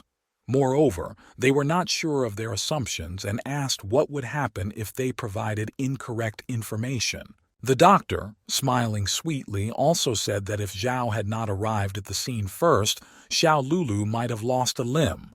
In addition, he was shot with a dart containing anesthetic, so it was very dangerous. A moment of silence was interrupted by the detective's loud laughter. Then he approached the commander and put his hand on his shoulder, saying that they had agreed that he should catch the killers. But a second later he added that he would keep the monitor on him. He turned around and calmly walked down the path. However, the assistant said that the exit was in the opposite direction. Despite all the words, he approached one of the graves and swung his leg. It hit the tile on top of it, and cracks began to spread in different directions. A second later, it fell into the middle, forming a round hole. Everyone who was at the cemetery at the time ran to it, frightened, and began to look inside. There they saw Joa, who threw his arm around the criminal's shoulder as if hugging her and asked to take a close-up photo of him. They were both taken out of the pit and the girl was handcuffed. The assistant standing next to the detective was very impressed by everything that had happened. Then she turned to Joa and asked him how he knew that Li Dan was hiding in the grave. And the man began to speak slowly. He couldn't say it before he fainted. He had attached an invisible bug to the criminal. He continued that the last time Li Dan was cut off, she hid on the roof of a house for 7 days. Obviously, she would not go far this time. The girl put her hands in the air and asked how he knew which grave to look in, as if he knew exactly where she was. This question stumped the detective a bit, and he was a little confused. Suddenly, the assistant raised her index finger up and said that she didn't think he had lost consciousness at all. But he saw with his own eyes how she climbed into the grave. For a moment, Joa was silent, realizing that she would soon come up with the right answer. However, he folded his arms as if in prayer and praised her for her good deduction. He added that he would not hide anything from her. And at that moment, a transparent screen appeared on which it was written that the meeting was over, and he gets 5 invisible lie detectors, 10 minutes long. While the policeman was watching in the background, the assistant was still enthusiastically saying that he had even put on a show for Captain Liu. The man didn't really believe her words, thinking that the degree of completion was quite high. But tossing the invisible lie detector in his hand, he said that this toy would come in handy again. Running his fingers over his leg, Joa sat on a chair looking at a new trigram that said that the lucky meeting system was activated. 51st hexagram. Thunder follows the lightning, and only together they split everything in half, making the 5 elements rage. It all sounds like a hint of a meeting with a killer. Tom was already sitting in the meeting room with Li Dan. The girl bent her head over the table and asked, "Yes, who was it?" The detective did not understand what she meant. Then the criminal suddenly put her right hand on the table with half of her middle finger missing, and she asked loudly who did it, who then put the blade on the piano. Joa calmly remarked that since she didn't know who did it, she decided to cut off everyone's hand. The girl kept getting angry and shouting that they had ruined her life. Everyone who got to the final is equally responsible. Then she added, suggesting that one of them had already confessed to what she had done. This was the only way the police could get on her trail. After such an enchanting speech, the detective asked her if she really thought that they had no other way to find her besides the victims. If so, he added that she was very arrogant. Lee calmed down and listened to the fact that none of the three admitted to having hurt her. Everything turned out to be much simpler. It turned out that they all participated in the same contest, and that's when he found her house. Hearing this, the girl was angry again and shouted, "It's impossible." Then she got up from the chair and leaned on the table and said that even if he could find out about her, he would not be able to find where she lived. Joa replied that he had read it in her mother's hospitalization records.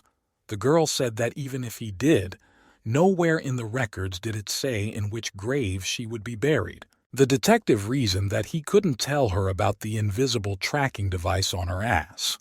So he simply said that her anesthesia had worn off earlier than it should have. The girl sat down on the chair in a daze, saying that it was impossible. She sat there for several minutes, and then she looked up and said that her father had pinned all his hopes on her. However, she turned out to be worthless. Her father was dead and her mother had cancer. She added that there was nothing left in her life. Tears rolled down her face as she spoke. Joa listened intently, sitting silently and looking directly at her. Then he got up and headed for the door. As he was leaving, he asked her if she had thought about her mother before starting her revenge.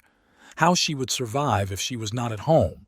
Who would take care of her? These words really hurt the attacker's already wounded soul. That's why tears flowed from her eyes. The man continued by saying that the human heart cannot lose its balance, and hatred cannot cross the line. After leaving the cell, he was torn by rage himself. After all, he had not yet found the person who had harmed Lee Dan. He went to the office where everyone usually gathers for discussions. A man with 2 giant bodyguards was already waiting for him. The man pointed his finger directly at the detective and said, "He's here." Then he added, shouting that it was definitely him. The bald guard began to flex his fists. Behind him, a man shouted that it was the man they were looking for and ordered to catch him. Joa did not understand what was happening. He just stood there and watched. And then he struck a blow so hard that the man who was approaching him flew to the side. Then he started rubbing his arm, and I heard the commander shouting at him to stop, because they were representatives of the merchants from Uisi Lane whose goods he had smashed on the camel, so they were here to get compensation. The assistant added that they had also formed a committee and had come to complain about him. The detective tried to remember which traders. The ones in front of him now looked more like small extortionists, whom he had seen a lot in his life. So he went up to the main man, grabbed him by the ear and showed him the sheet and said that he would teach him something. He also asked why the amount of compensation was so large, since he had not inflicted any bodily harm on them. Since he came, he should at least formulate his demands correctly. They didn't even invite reporters.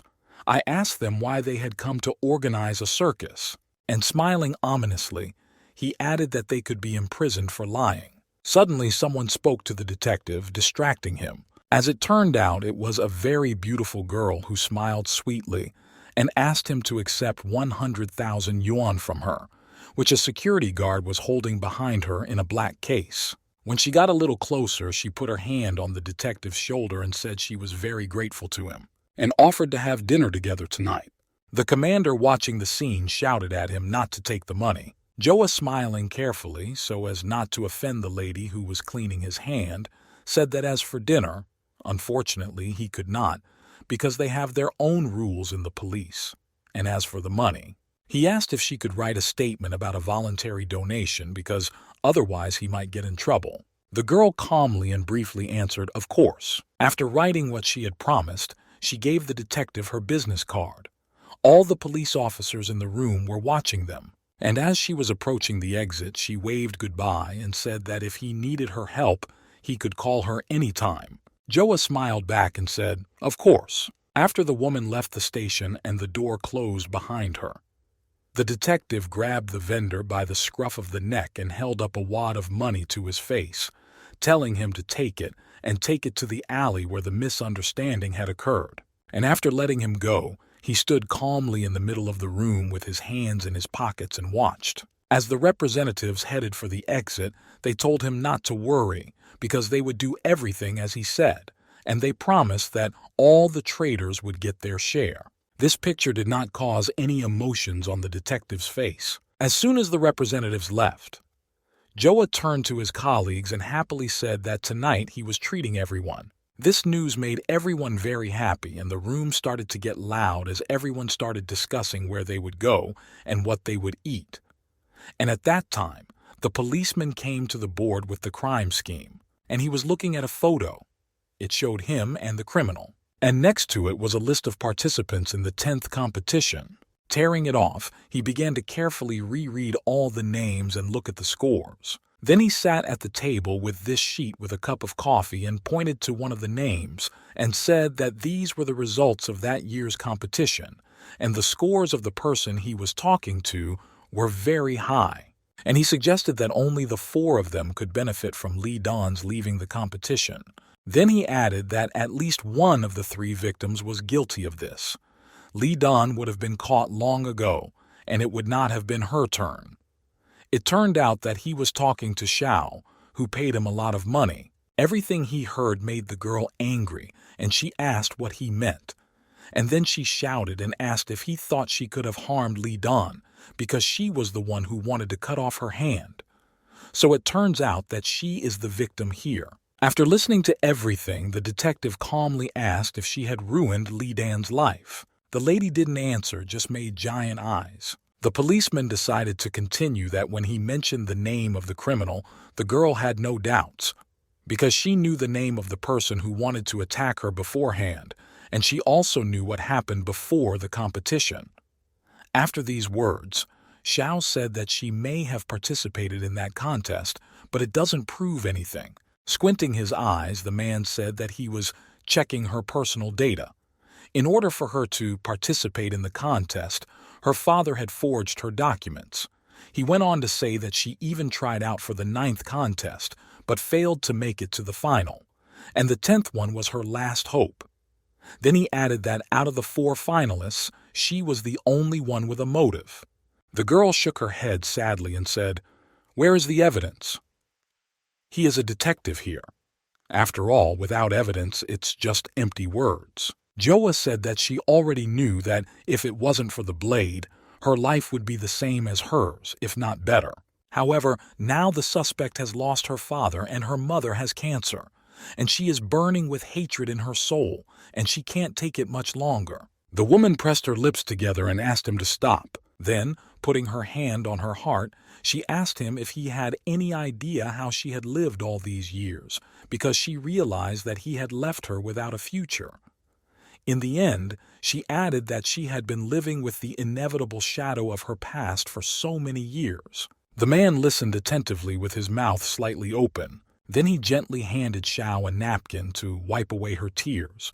It took her a few minutes to calm down and say that she was really involved in this case. She began to tell me that 18 years ago, the day before the competition, she rehearsed until 3 in the afternoon on the orders of the committee and then went to her room. In the evening, her father came and said that he had forgotten something in the lobby and had to return.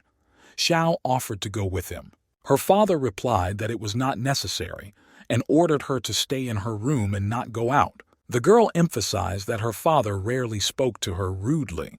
That is why she could not sleep that day. It was already 11 o'clock in the evening when her father returned. He hugged her and asked her to do her best tomorrow, because she had to prove herself. Xiao remembered that when the day of the award ceremony came, she was very nervous and decided to run to the bathroom. That's when she saw Lee Dan's mother arguing loudly with one of the committee members, saying, "They can't do this to her daughter just because of one piece of blade." She asked how her daughter would continue to live because she has a gift for playing the piano. She said she only then learned that Lee had been eliminated from the competition. Xiao said she started to think about it carefully and realized that the time when it happened was exactly the same as when her father left. During the ceremonies, the girl stood with her head down, sad, and her father, sitting in the front row, happily asked her to smile because he was going to take a picture with his phone. However, the lady could not force a smile because at that time she hoped with all her heart that her father had nothing to do with it. So she continued to say that on the day they were packing their bags to return home, she found a whole box of special blades in his bag. They had a big fight about it, and he confessed, and on his knees he begged her not to tell anyone about it. Wiping away her tears, Xiao said that her parents divorced when she was a child, and her father was the only one who cared about her. So he was ready to do anything for her. Sometimes he had to work 3 jobs and didn't even have time to sleep. Sobbing heavily, the girl added that she wanted him to go to prison, but karma caught up with him. He was diagnosed with pancreatic cancer and died a short time later. Although it wasn't her fault, she felt guilty for what he had done to Li Dan. A second later, she emphasized that after that competition, she never touched the piano again. Every time she saw it, she thought of Li and her severed finger. Wiping away her tears, she asked the officer not to worry, because she had decided to find the best lawyers to defend the suspect. She folded her hands on the table and added that she would also take care of her mother. She bowed her head and said that she knew that money could not solve all problems, and she does not expect her to forgive her. Xiao just wants her life to not get any worse. Xiao was very satisfied with what he heard, and a small smile spread across his face. He went on to say that he was satisfied with everything, so he would watch them to make sure that what they said was done. After this meeting, in the evening, Zhao and his colleagues went to a karaoke bar where he relaxed, singing his favorite song. The commander told him that he had heard that he had stolen 2 big cases from Team B. However, the detective continued to sing while the police danced around him and a doctor sat on the side with a glass of wine. She was watching Joa closely. He noticed this when he turned his gaze to the side. The girl looked down and raised her glass up. In response, he nodded slightly and smiled. Suddenly, the assistant shouted, raising her glass, that the case was solved, so we should drink to that to the very bottom. Driving through the city streets in a white car, Hua Fei asked how the detective was feeling. She looked at the policeman, who was looking out the window with his hand propping up his beard, and asked if he had had too much to drink. Zhao smilingly replied that if he hadn't kissed her yet, it didn't seem like much. Watching the road carefully, Hua emphasized how straightforward he was. She added that, to be honest, his house was in a completely different direction from hers. This made the policeman wonder if they were on the wrong way, but she was still taking him home. Does she really need something from him? The girl noticed that he was thinking, so she said she would tell him something. She began by saying that today a body was brought to Q City from the Qinshan Reservoir. To be present at his feast, she had only completed half of the autopsy and had to return to finish the work. Joa reflected on what she had said. She had only finished half of the autopsy and came with such an appetite, just a master of her craft. His thoughts were interrupted by Hua, who said that her hands had touched many corpses. Then she asked if he wanted to kiss her again. The detective emphasized that they did not die at her hands. If he could have died at the hands of a beauty like her, he would have no complaints. The girl looked at him mysteriously. Then she smiled and lightly pressed the brakes to stop. She said, "Here we are." After that, Joa opened the door and began to carefully get out of the car. However, he stopped for a second and said that he had no one at home. Turning around to face Va, he leaned on the door and invited her to come in and sit for a while. And if she needed to improve her skills in examining corpses, he could pretend to be dead. She tucked a strand of hair behind her ear and smiled sweetly. She sped off, pressing the gas pedal hard. Joa remained standing on the sidewalk watching her go. He remembered how he had asked her to come to his place. The girl apologized and said that maybe another time, when she brought her surgical knife with her. Climbing the stairs to his floor, the man heard someone crunching loudly. Taking a few more steps, he saw feet in front of him, wearing light-colored, small-sized sneakers. He decided to look up to see who it was, and he was surprised by what he saw. A black-haired girl in a purple hoodie was nibbling on a red apple. She turned to him, saying how hard it was to find him.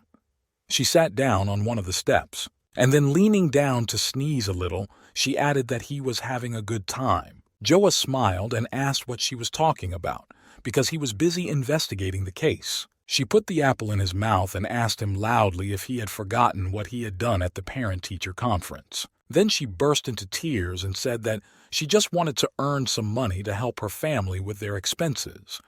And in the end, she asked him if it was that hard. She sat down and wiped her tears and said that if they found out what she was doing, she would be able to continue her studies.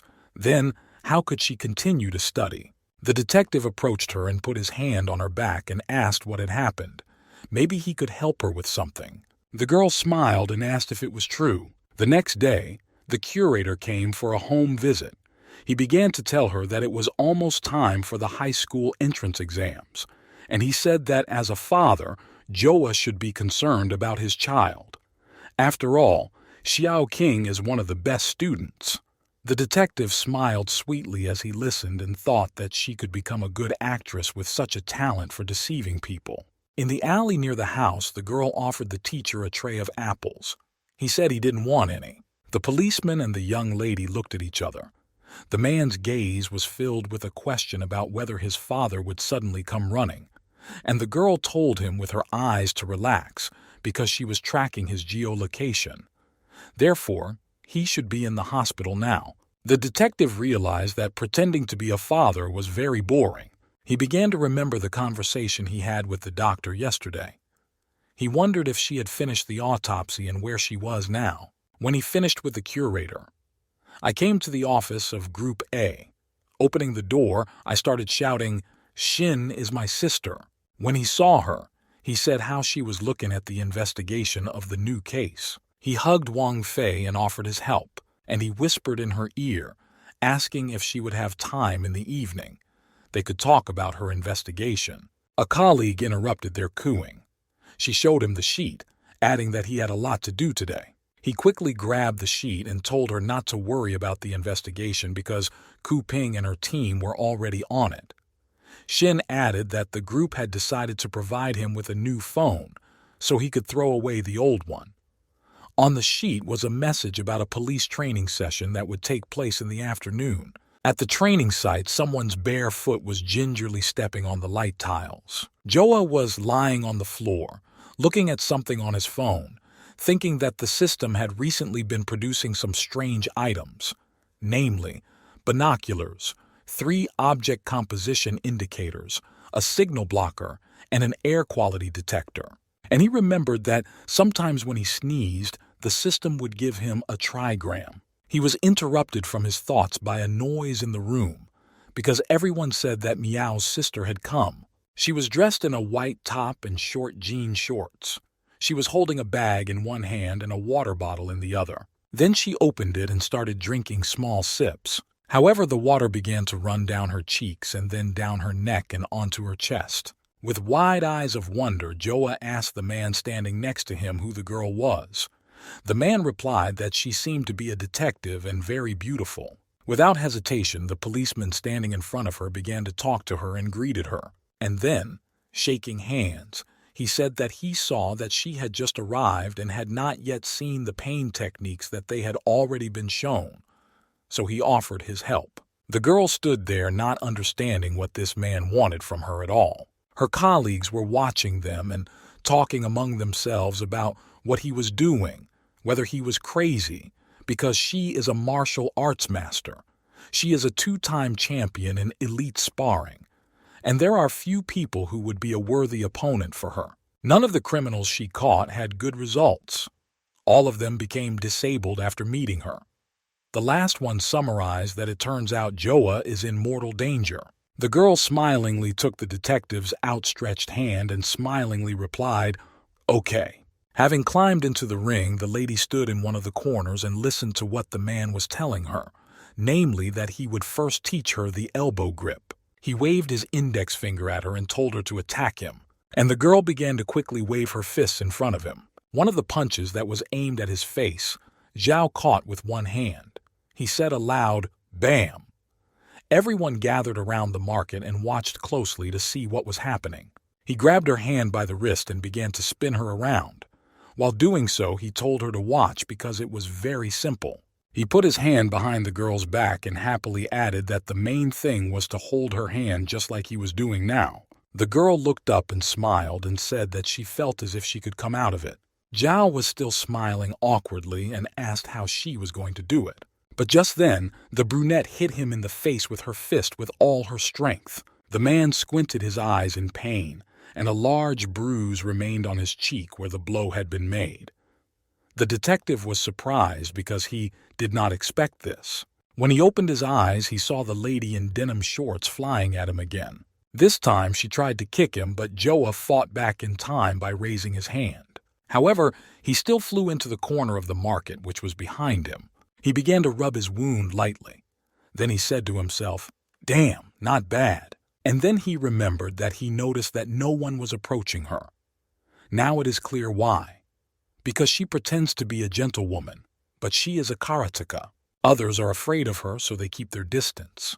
While he was thinking about this, the girl was kneading the wrist he was holding her by. Then she moved a little closer to him and began to smile sweetly and at first apologized.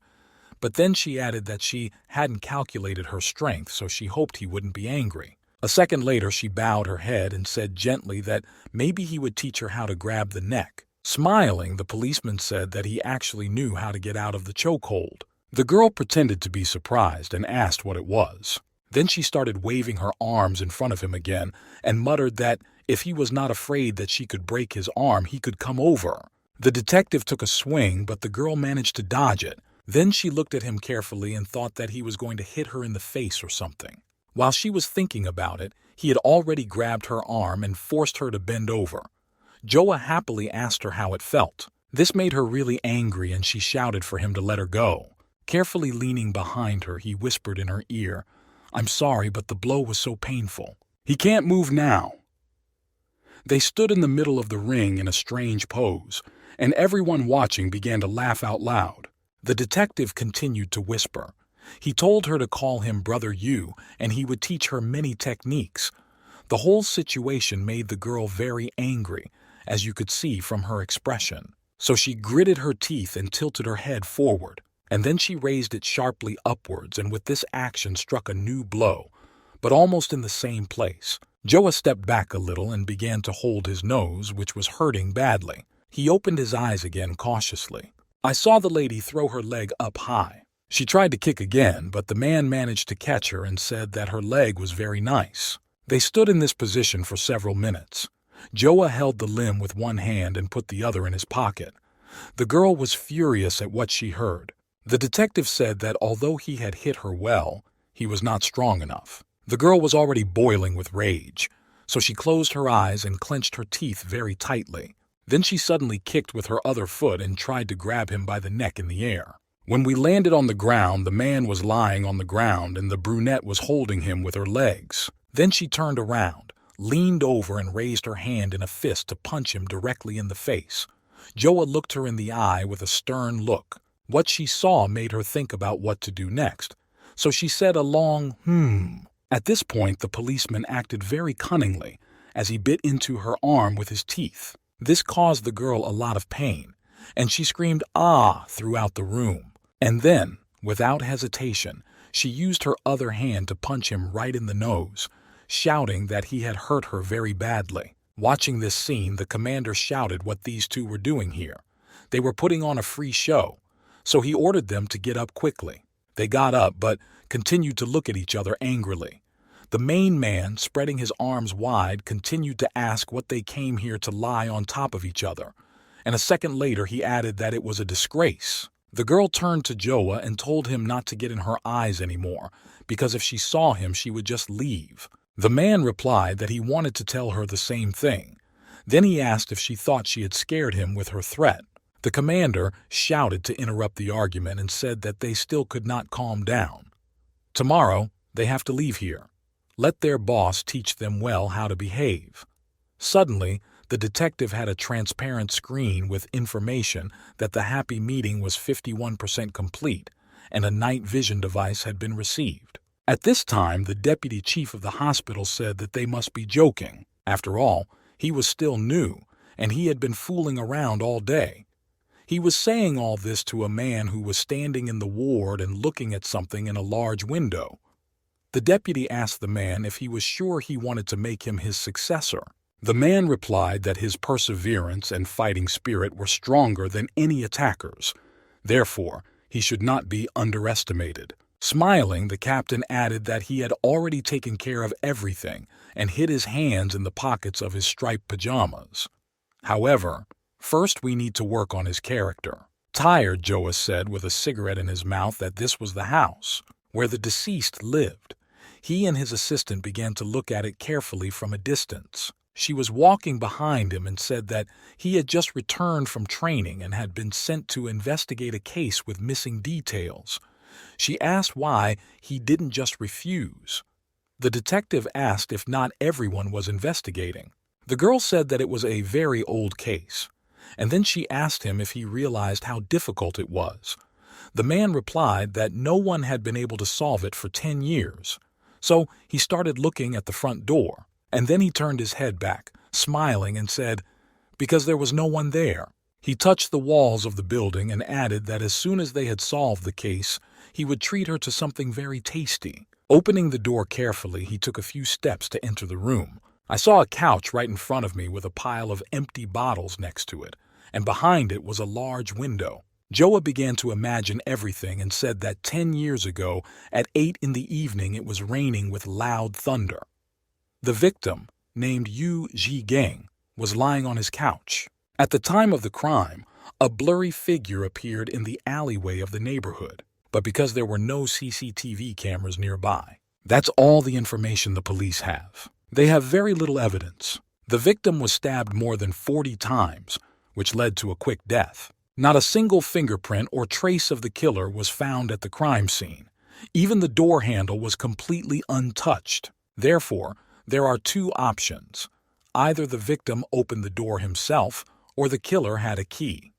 The criminal left the inscription, "Everyone pays for their debts," on the wall, written in the victim's blood. If he wanted revenge, he would not have written the word debt. However, if he did owe him a debt, it was not necessary to impale the victim 40 times. The killer left a pool of blood at the crime scene, and he added a misleading message to it. He asked the imaginary killer what his goal was. Everything was interrupted by the loud ringing of the phone in Joa's pocket. He quickly took it out and began to look at the caller. It turned out to be Yao Qi, so he pressed the green button to accept the call. In the receiver, he heard a sweet voice asking him if he could take it, because she wanted to treat him to lunch. The detective said yes, and in a few minutes he was sitting with the girl in the restaurant. She said that she had been wanting to treat him for a long time because, if not for him, her bag would have been stolen. Joa sat and ate his lunch, and then replied that it was nothing. Yao went on to say that the main thing was that her boyfriend had given her the bag. This caused him to pause for a few minutes, wondering if she really had a boyfriend. While he was thinking, the lady sadly said that she would not want to lose it. The policeman stopped eating and tried to think about it carefully, so he sat there with a sad expression on his face. Then he said that if she had something to say, she should say it directly, and he would help her in any way he could. After saying that, he continued to eat. Yao happily quickly asked if he could check on her boyfriend. Joa had heard that her boyfriend was always borrowing money from her, so she is afraid that he might have gotten into some trouble. He was saying all this to someone on the phone while looking at the transparent screen that said the completion rate was 59% and that a stealth detector was provided. The assistant said into the phone that the guy's name was Chang Ji, and as soon as she found something on him, she would inform the detective. He replied with a thank you and then added that if they met, they would go play billiards together. The girl laughed and replied that he shouldn't do that, but rather treat her to something. Suddenly, Joa's attention was drawn to a woman walking with a child by the hand to a moped. It was Lin Maifeng, formerly the wife of the late Yu Ji-gang, who is the main suspect in this case. She endured her husband's beatings for a long time. She even had a miscarriage once. Her husband even threatened her entire family that he would break her father's leg. On the night of her husband's death, Lin Maifeng was in the hospital helping her cousin with childbirth, so she has an ironclad alibi. The next day, when she saw her husband's corpse, she was scared to death. Her neighbors helped her call the police, After that, she tried to commit suicide many times and ended up in the hospital because of depression. She barely managed to recover from all that and got married for the second time, and now she is having a good time. But what will happen if she turns out to be the killer? The detective said to himself. His thoughts were interrupted by the phone ringing. Picking up the phone, Yu received the news that he had found the person he needed. He began to tell him that he was manufacturing defective goods at his factory and would be going to the wholesale market today to sell them. And in the end, he added that he would send the location of the warehouse. Upon arrival, Joa started to smoke a cigarette and noticed that a transparent screen appeared with a message that the system was successfully launched. Suddenly he heard someone shouting, "Stop!" loudly. So I started looking around to see what was happening. And he saw a young man with shoulder-length hair running away from a woman who was shouting where he was going. And at the end she added that he should stop immediately. The policeman immediately tripped the young man. He fell to the floor, and all the things from his purse flew around. While he was trying to recover from such a hard landing, Joa picked up a small folder from the floor. He began to examine it because he did not really understand what it could be. Suddenly, he was pushed away by a girl who was very quickly making her way to the long-haired young man and shouted at the policeman that he had run out of the way and was not in the way. Then she pushed off the floor and jumped on the man, saying that she would show him how to run. Watching the couple fight, Joa was holding his injured nose and saying "frozen" and wondering why they had to beat him like that. So he decided to intervene and ran up to them, pushed the girl away with his hand and asked her to move away. And then he struck the young man in the face, telling him to try it again. The lady standing behind him held her shoulder and crying said that he dared to push her away. So she put her hand on Joa's back and looked at him with contempt, and he looked her right in the eye. For a few seconds, each tried to prove something to the other with their eyes. Then the girl decided that she should strike first. So she jumped up high and pointed her foot at the detective. He, in turn, stretched his hand forward, made into a fist. And then the fight just started. Seeing this, people started rushing to them to separate them. Joa, who was being held by one of the men, shouted to the lady that he had helped her catch this bastard, and for that he was thanked. The girl replied that she didn't know if he was in cahoots with him. The policeman told her to stay out of his sight, because if he saw her again, she would regret it. Captain Meow shouted back a short but clear "likewise." After everything that happened, the detective pulled out his phone and began to look at the location of the warehouse and realized that he had gotten farther away from the point he needed to go, because he had forgotten about the main case because of that lady. Taking a small folder out of his pocket, which he had managed to take with him, he said how much it hurt because this girl had a pretty bad blow. It turned out to be a wallet with a photo in it. It was a picture of a young man whom the detective had stopped with his foot a few minutes ago. And he began to think about what this young man had done, why he was caught. Under this card was another photo of a woman Joa recognized as Li Meifeng.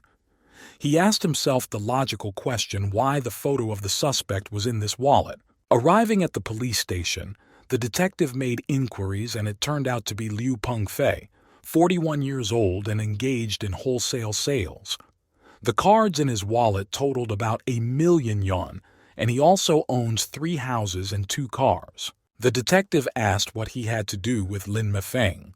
The assistant said that he had nothing to do with her, but he and Yu Jigeng were from the same city. The young man who was looking for all the information in the computer said, laughing, that no one had been able to solve this case for 10 years.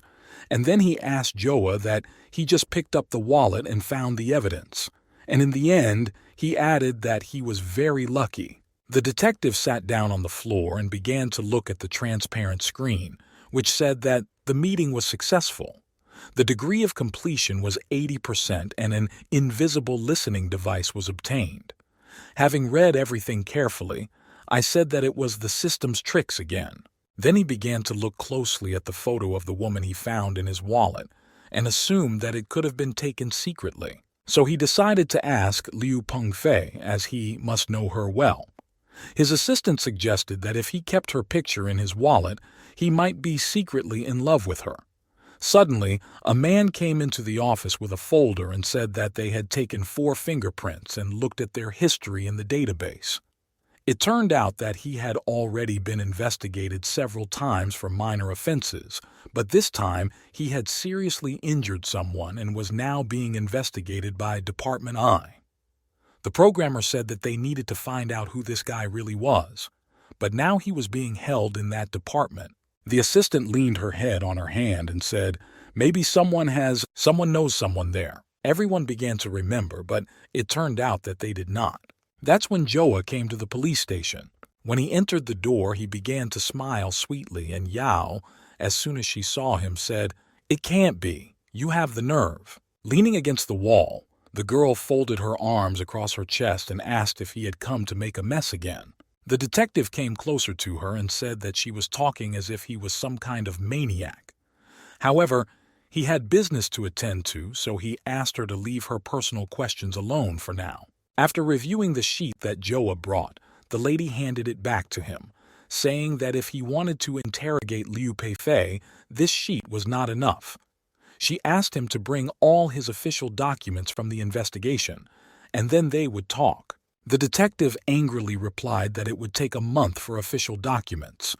He didn't have time to wait that long, so he asked if he could help her with something else. He leaned over and smiled slyly, saying that last time she had let him bite her ass. Then he asked if she was still angry. The girl pushed him away and said that anyone could come to interrogate him but not him. And then she pointed her index finger at the door and shouted that he should go back where he came from. The policeman only smiled in response, showing his white teeth. But a second later he became serious because he heard the phrase, "Where did this guy come from?" Did he want to get help from their department? And he dared to make Captain Meow angry, and now he will not live. All of this was discussed aloud by the workers in the room. Joa decided to ask if the lady was sure she didn't want to help him. But when he didn't get an answer, he started moving towards the girl's colleagues, asking if she believed that he could cut off their department from the world. He sat down on the table, put his foot on it, and confidently said that he had a superpower and could make the whole room go without communication, and all their computers and phones would be left without a signal. The girl, thinking about what he said, "What?" and then laughing added, "Superpower means." The colleagues behind her also expressed their thoughts. One said he was a living blocker. It seems he fell off a camel on his head. Another said maybe Joa has a wild imagination or he's just sick.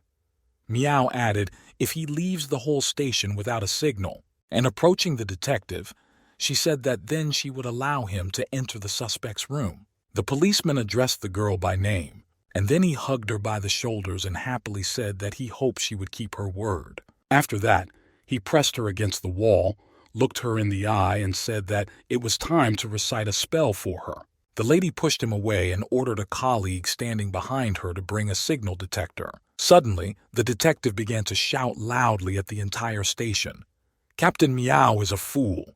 Captain Meow is a fool!" This made the girl very angry, and she clenched her hand into a fist and angrily said, "Joa, you wanted to kill me." Suddenly she was interrupted and told that the signal had indeed disappeared. The subordinates reported to the captain that the lower part of the room was completely empty. They also reported that the detector could not track it either. Meow pulled out her smartphone and saw the words, "No signal" on the screen. So she turned to face the detective, who could see her anger and irritation at what had happened. Joa put his foot down and smilingly asked if he could now interrogate the suspect. And at the end he added, "Copy, Tan, Meow." Then the events unfolded in the interrogation room. Liu Peifei, the murder suspect, was already sitting there. A detective entered the room, loudly opening the door wide and startling the man.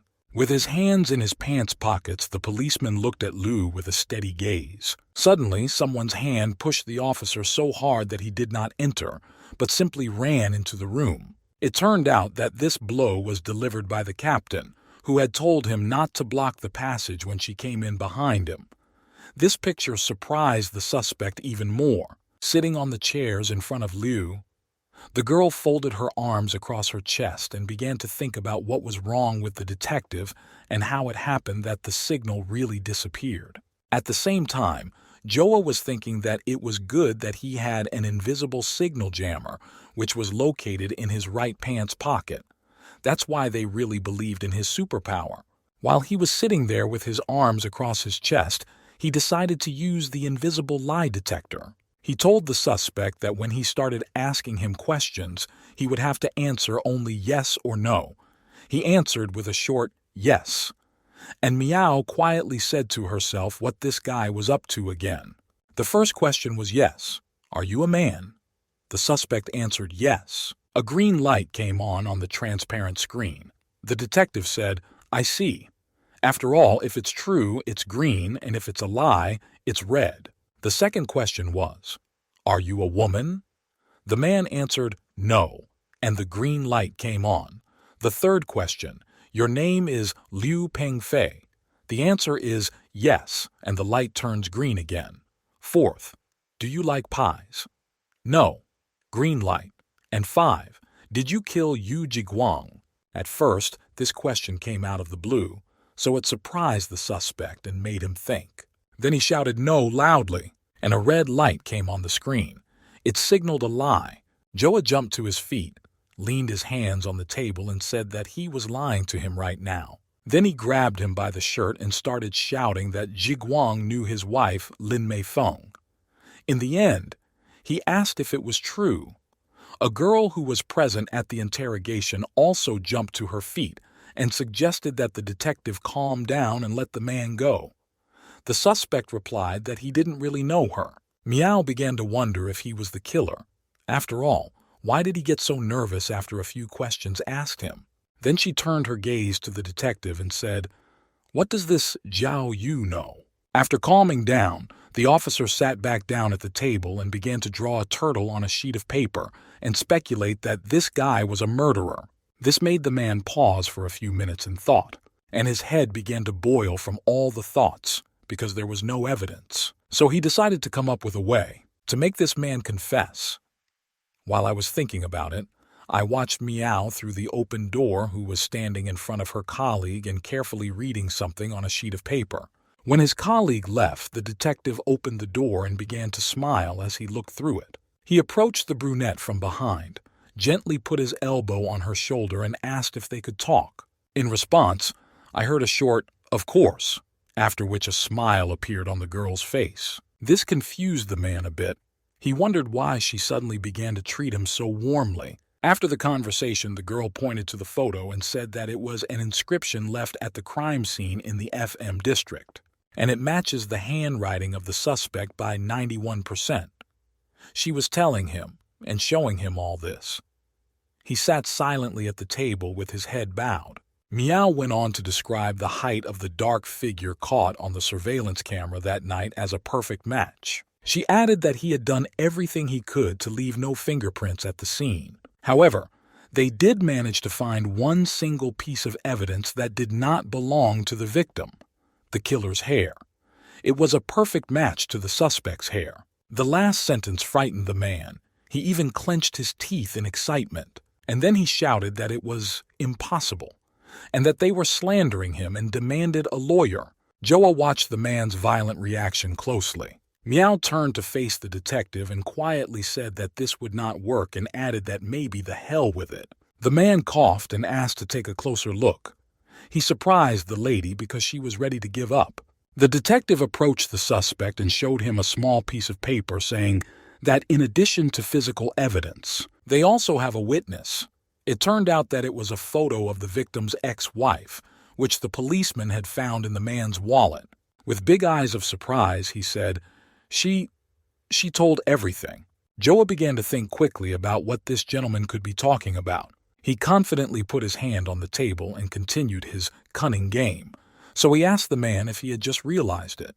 The captain, looking at the detective, began to think that this guy, but this was interrupted by the thought that Joa had solved 2 crimes in a row and deserved praise. But he was still sent to investigate a 10-year-old case. Was it because of his disruptive nature? Then she remembered how 15 minutes ago the detective had told her that he was sure that the suspect was the killer and offered to put on a show for him. A little work on his evidence would make him nervous enough. so that he would confess to the crime himself. The girl emphasized that the detective was very persistent.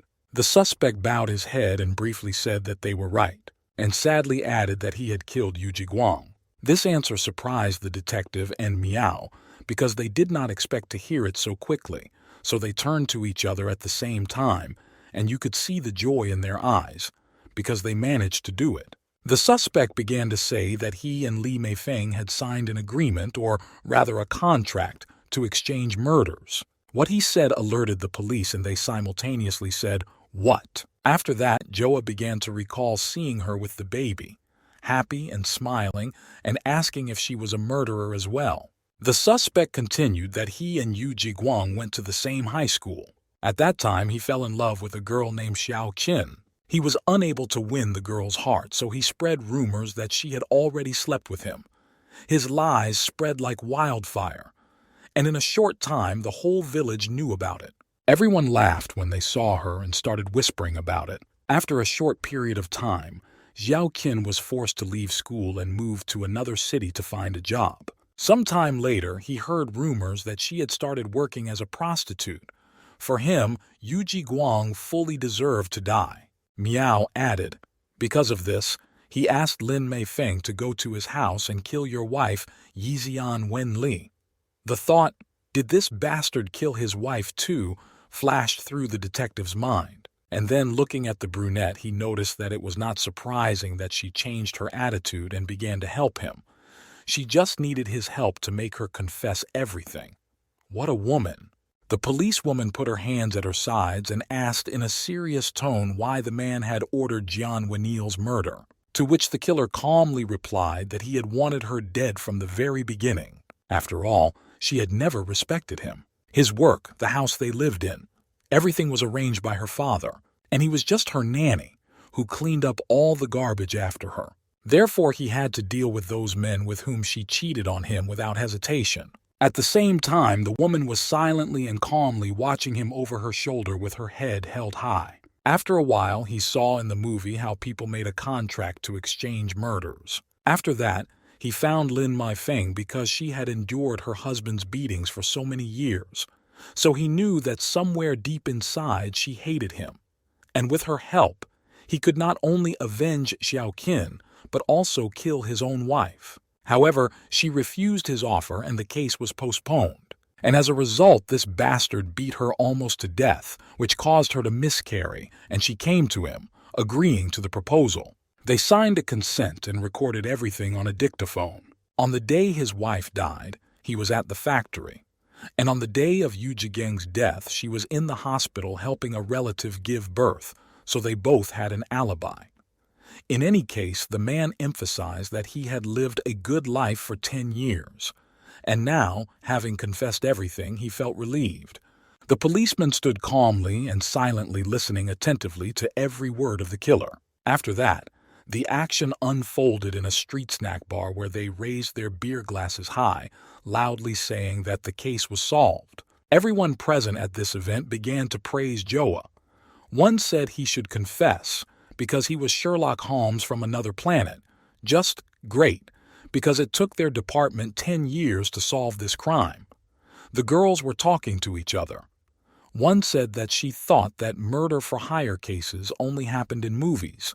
Another said that if Joa Yu had joined their department earlier, they would not have had to deal with this case so much. Sipping his beer slowly, the detective reflected that he was in awe of Liu Peifei's courage. How he managed to persuade Lin Meifeng to help him kill a man.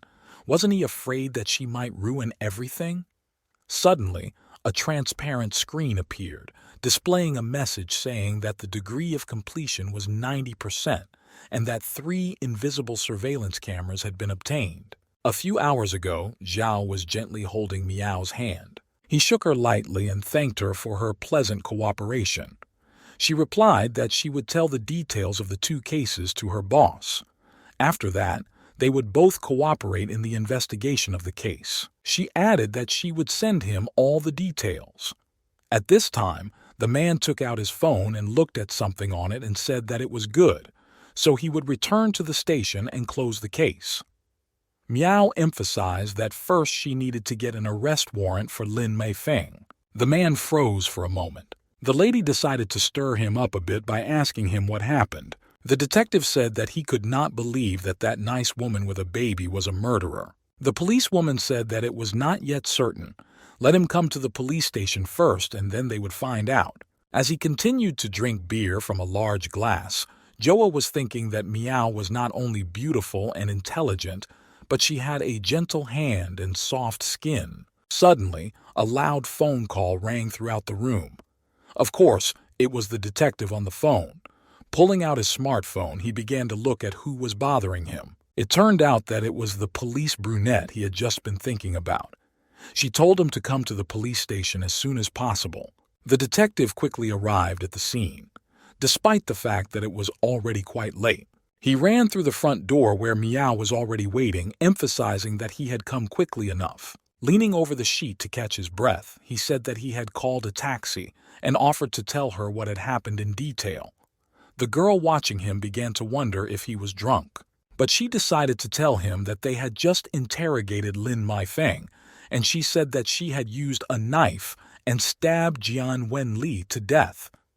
However, the autopsy report clearly showed that the victim died of strangulation. Joa put his hand to his mouth, thinking that he had forced the driver to drive faster, but he felt like he was going to vomit. Leaning on the wall with his hand, he continued to listen to the police officer's story that the victim's body did have stab wounds, but they were not deep. He assumed that, since she had already confessed to everything, she has no reason not to lie. The detective suggested that it was possible that Jian's killer was not Lin Meifeng at all. The girl began to think about this idea. She suggested that he look at the letters, and several shoe prints were found at the crime scene, but Lin Meifeng said she had put on shoe covers before she entered the house. In addition, to make it look like a robbery, Lin Meifeng ransacked all the valuables in the west bedroom, but according to the crime scene report, the east bedroom was also turned over. Joa added that it turns out that on the day of Jian Wenli's murder, there was a third person at the crime scene. He could barely contain himself as he was feeling very nauseous. Miao emphasized that it was very possible that this person had strangled Jian Wenli first. Joa interrupted, saying to let him think. However, this did not stop the girl, and she continued to say that Lin Meifeng came and stabbed her, or maybe she mistakenly believed that she had killed her, but not really. After saying this, she turned to face the policeman, who at this time had already puffed out his cheeks, and then at that second he threw up right on the floor in front of Miao. But it turned out that she got a little bit of it, and this made the lady very angry. When Joa cleaned himself up a bit, they moved to the interrogation room, where he calmly said that they really needed the woman to answer the questions. He added that she would only have to answer yes or no. The lady answered briefly, yes. The first question was whether she had killed Jian Wenli. The suspect answered yes. However, the transparent lie detector turned on a red light, and this made Joa think because he thought she was not lying, so why was the red light on? So the man asked a second question. Was the victim killed with a knife? The woman answered yes. The officer wondered if she really believed that she had stabbed Jian Wenli or if she was deliberately covering up for the killer. The third question was whether she knew who Jian Wenli's killer was. The lady was a little bit thrown off by this question and asked, what if it wasn't her? The detective asked her to just answer yes or no. The suspect answered yes, and the red light came on, which surprised him and stumped him. However, one conclusion was that she did not know who killed the victim. Then he asked the next question, and it was as follows. When she stabbed Jian Wenli, was the woman already dead at that time? The lady thought about it and answered that she did not really know. After all, she was very scared at the time and just stabbed her several times on her blanket. However, the victim did not move. The information received again made the police a little tense and think about all the facts. Smiling, the detective concluded that everything was clear. Lin Meifeng mistakenly believed that she had killed the victim, and that's great. Therefore, she was not the real killer at all. After the interrogation, Miao concluded that the suspect had confessed to the crime. It would be logical for them to close the case. While smoking a cigarette on the roof, Joa said what she had heard. When she pierced the blanket with a knife, she didn't even know whether she was alive or not. The girl folded her arms across her chest and said that as a senior officer she had to remind him. If they close the case now, everything will be much easier for them. Medals, awards, praise. If not, they will have to continue to puzzle over the case and work from morning to night to catch the real killer. 10 years have passed. If they start the investigation again now and John Wenley's family finds out about it, they will not rest until they get to the bottom of the truth, which will be an additional pressure for the police. And everything will be fine if they find it, but if they don't, they'll be hunted down again with mud. You're not in a good position right now, and you have to realize that a case from a decade ago can cause a lot of problems. She said everything she needed to say, and now she wants to hear his opinion. What should I do with this case? Should I close it or is it useless? Joa smiled, holding a cigarette between his teeth. He said that if she could close it with a calm soul, she wouldn't summarize it now. Besides, she would not have called him here at this late hour. She did not expect him to be able to put everything in its place like that. So she said, a little embarrassed, that she already regretted calling him because he had stained her with his vomit. Leaning over the lady, he said that he hoped she would not be vindictive. And then he offered to catch the real killer together. While the long-haired suspect was being led away, Joa, his assistant, and the programmer stood by the front door. The blond man, who was well-versed in computers, asked if this was the killer who had been involved in the FM case. The detective replied that the department was still looking for his wife's killer, and he would keep him here for now to deal with the case. Suddenly, their attention was drawn to what was happening on the street. Joa asked his assistant where this crowd of people was going. The girl said she remembered the case of the corpse in the Q reservoir. The suspect turned out to be an athlete named Tracer. The last time they caught him, they only managed to handcuff half of him, and he escaped. And now, there was a report that 2 days ago, a man with handcuffs on his hands was seen near the reservoir. This description matches Yang Wen-tao, and they are going to catch him now. The detective said quietly that the corpse was found in the reservoir and why he returned to the crime scene. The programmer added that there are many settlements near that place. It would take a long time to find him in this wilderness. Joa smilingly headed for the exit and said that he was also leaving. The assistant behind him shouted that the head of the department wanted to see him. The man replied that he needed to catch a criminal and added that he was sure the boss would understand. The girl said that this guy only thinks about the investigation. He is interested in getting promoted. 3 days later, Reservoir Q. The detective reasoned that in recent days the system has been giving him only navigation and signal boosters. She seems to be worried that he might get lost. While they were driving in the car, the assistant said to Joa that the villagers had reported seeing Yang Wen-tao in the western part of the reservoir. So why are they going east? The man with the cigarette in his mouth said, "Seen does not mean he is still there." The police had already searched the entire settlement and had no luck. Suddenly, through the window, he noticed a red-haired girl standing with her back to him, talking to a man. The man was smiling back at her, and Joa remembered that she looked like someone from Miao Ying's entourage. If so, he wondered what she was doing here. Then she waved and thanked the gentleman, calling him Officer Liu. Joa got out of the car and approached the young lady and asked who he was, but she did not see anyone standing next to her, and when she turned her head, she screamed out loud, "God damn it," because she was scared. And running to the car, she said that it was the detective who was investigating the Jian Wenli case at the time. He retired a few years ago and now lives here. The officer recalled how Miao told him to take the long-haired suspect away and close the case. And she, in turn, would send people to talk to the officer who had investigated the whole thing 10 years ago to find out the details. And the man said out loud that he had been so busy lately that he hadn't even been able to call the police officer. She had promised him that she would send him all the information he needed about the case, but he hadn't received anything. So he decided to ask the redhead how the investigation was going.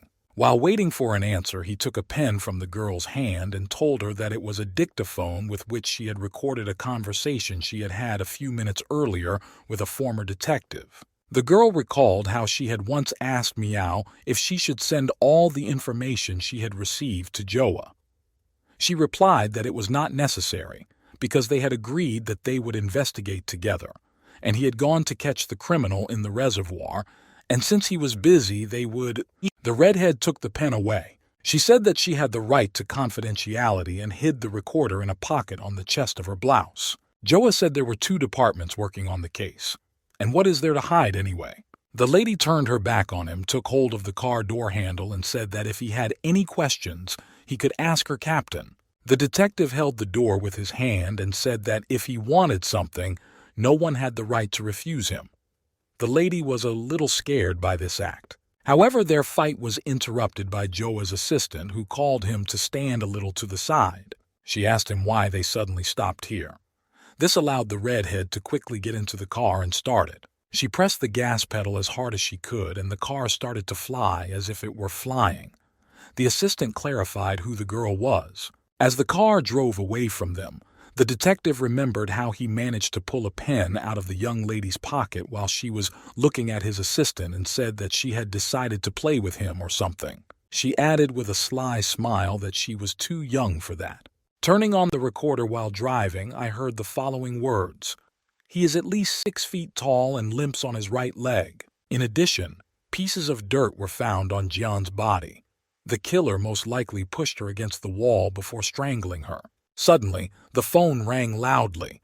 Joa pulled it out of his pocket and picked up the phone to hear Meow yelling at him to return the recorder immediately. The detective first said, "What recorder?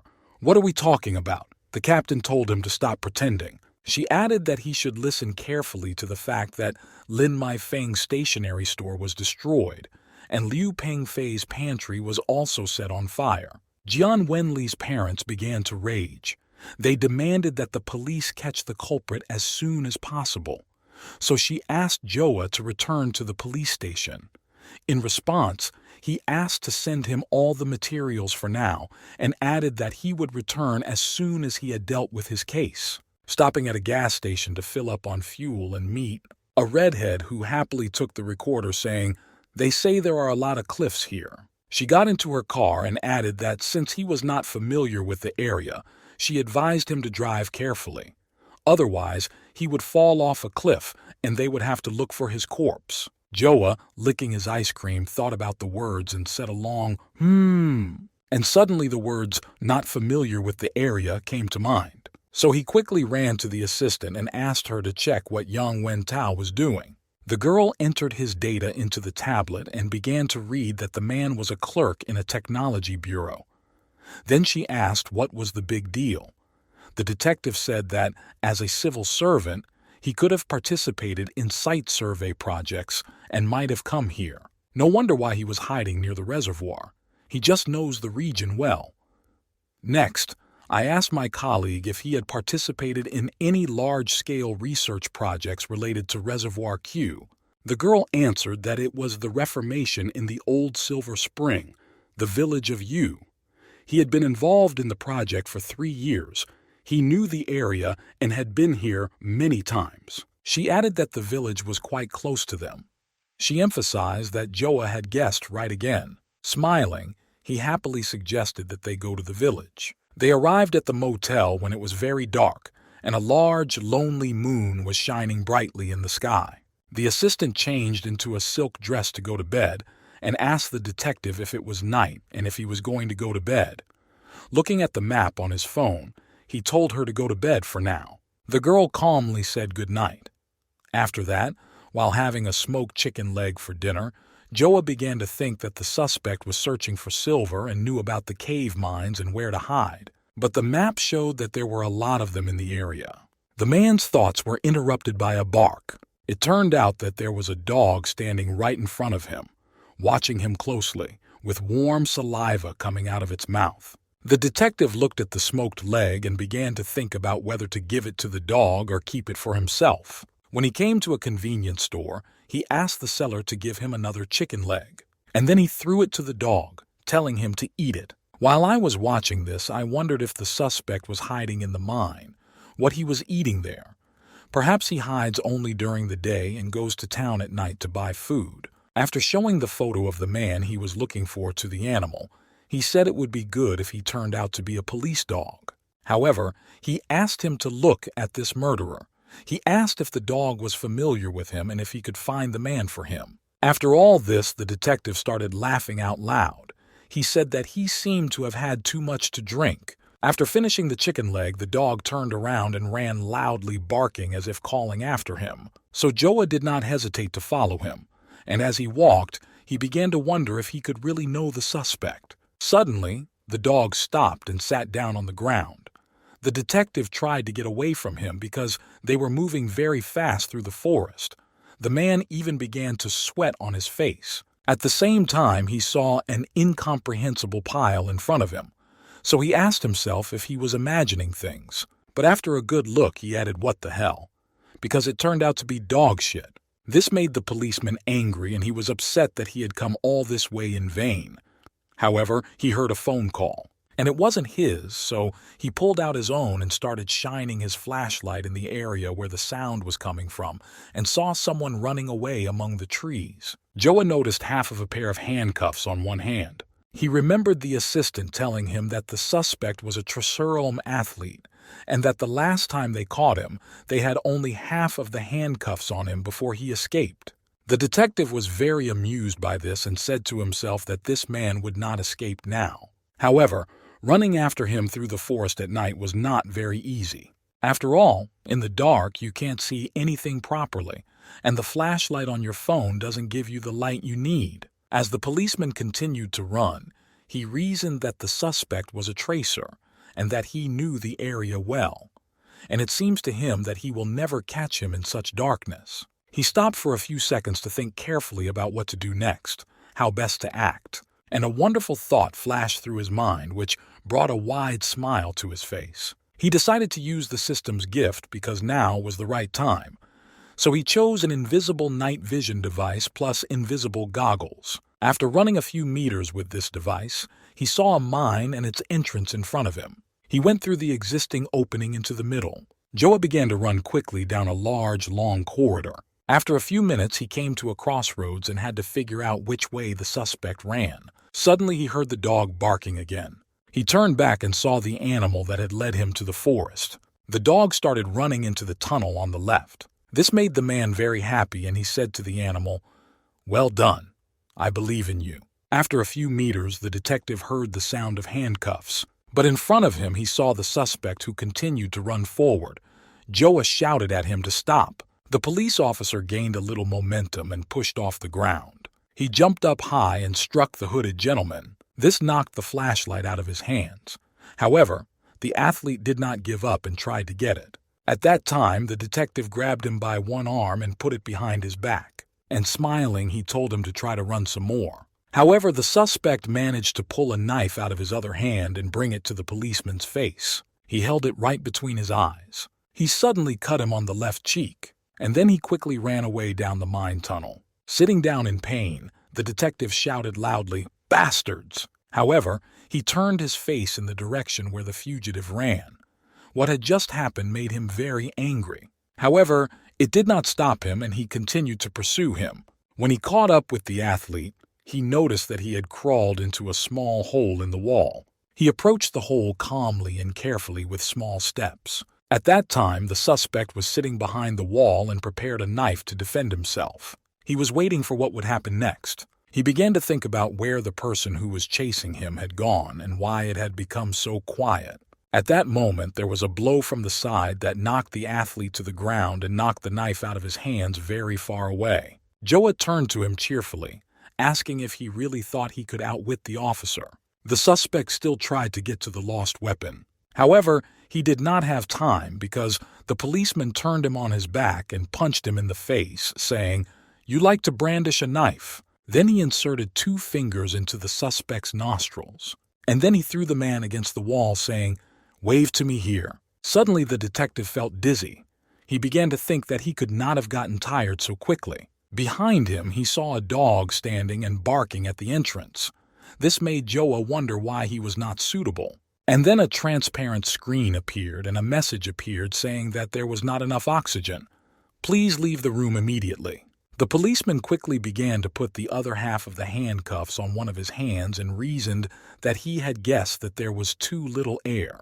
Therefore, it was necessary to get out of here as soon as possible. But what he noticed next, it made him think. There was a bag in front of his feet and he didn't know what was in it. The transparent screen appeared again, with green text saying that the air quality was satisfactory. At this time, the detective, looking at his phone, emphasized that the signal was not picking up at all, so he needed to think about how to get out of here. And he remembered that he had an invisible GPS signal booster. He quickly inserted it into his smartphone and called Peng Shin, saying that he would send his location. The caller replied that as soon as they received it, they would be on their way. After the conversation, Joa began to look again at the suspicious bag on his right side. But he decided to open it anyway, because it was so bulky that he was curious what was inside. And there was a pile of money, and the detective assumed that there were at least 100 pieces. Moreover, these were old bills, and now their price is twice as high. Continuing to look at the bag, he began to think about how so much money could have appeared in an old abandoned mine. Looking at his photo with the athlete that was taken in the cave, Joa slowly walked to his car. At the same time, the police officers who were taking the criminal away were talking among themselves that local residents had reported seeing the man they were looking for moving west. And they began to speculate how the detective managed to catch him on the east side and how he figured out this mine. Joa grabbed the door handle when one of his colleagues called out to him. However, the detective only said that Li Bain should still be at the hotel in room 211. He then asked him to pick her up on the way as he was tired and would be heading home. However, he was holding a bag with the money he had found in the mine. Suddenly, he heard a light growl at his feet.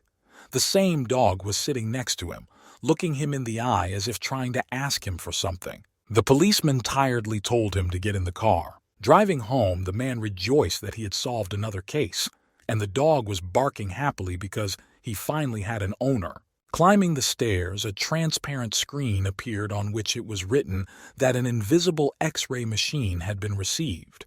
The time of use is 10 minutes. The detective noticed that the system helped him out quite well today. When he got up to his floor, the dog began to sniff someone's black shoe, which was standing right in the corridor. As it turned out, a beaten young lady in a short white dress was sitting under the door. Everything he saw surprised Joa, and he could not help but say, "What the—" The girl opened her eyes a little and said, "Oh, it stinks." And before her eyes she saw the dog's face, which was sniffing her. The lady began to scream loudly because she was very scared. Joa calmly asked her why she was sleeping in the entrance at such a late hour. She replied that she had forgotten her keys inside, and she just decided to sit here and wait for her roommate, Sister Hong, to come home. And then she accidentally fell asleep.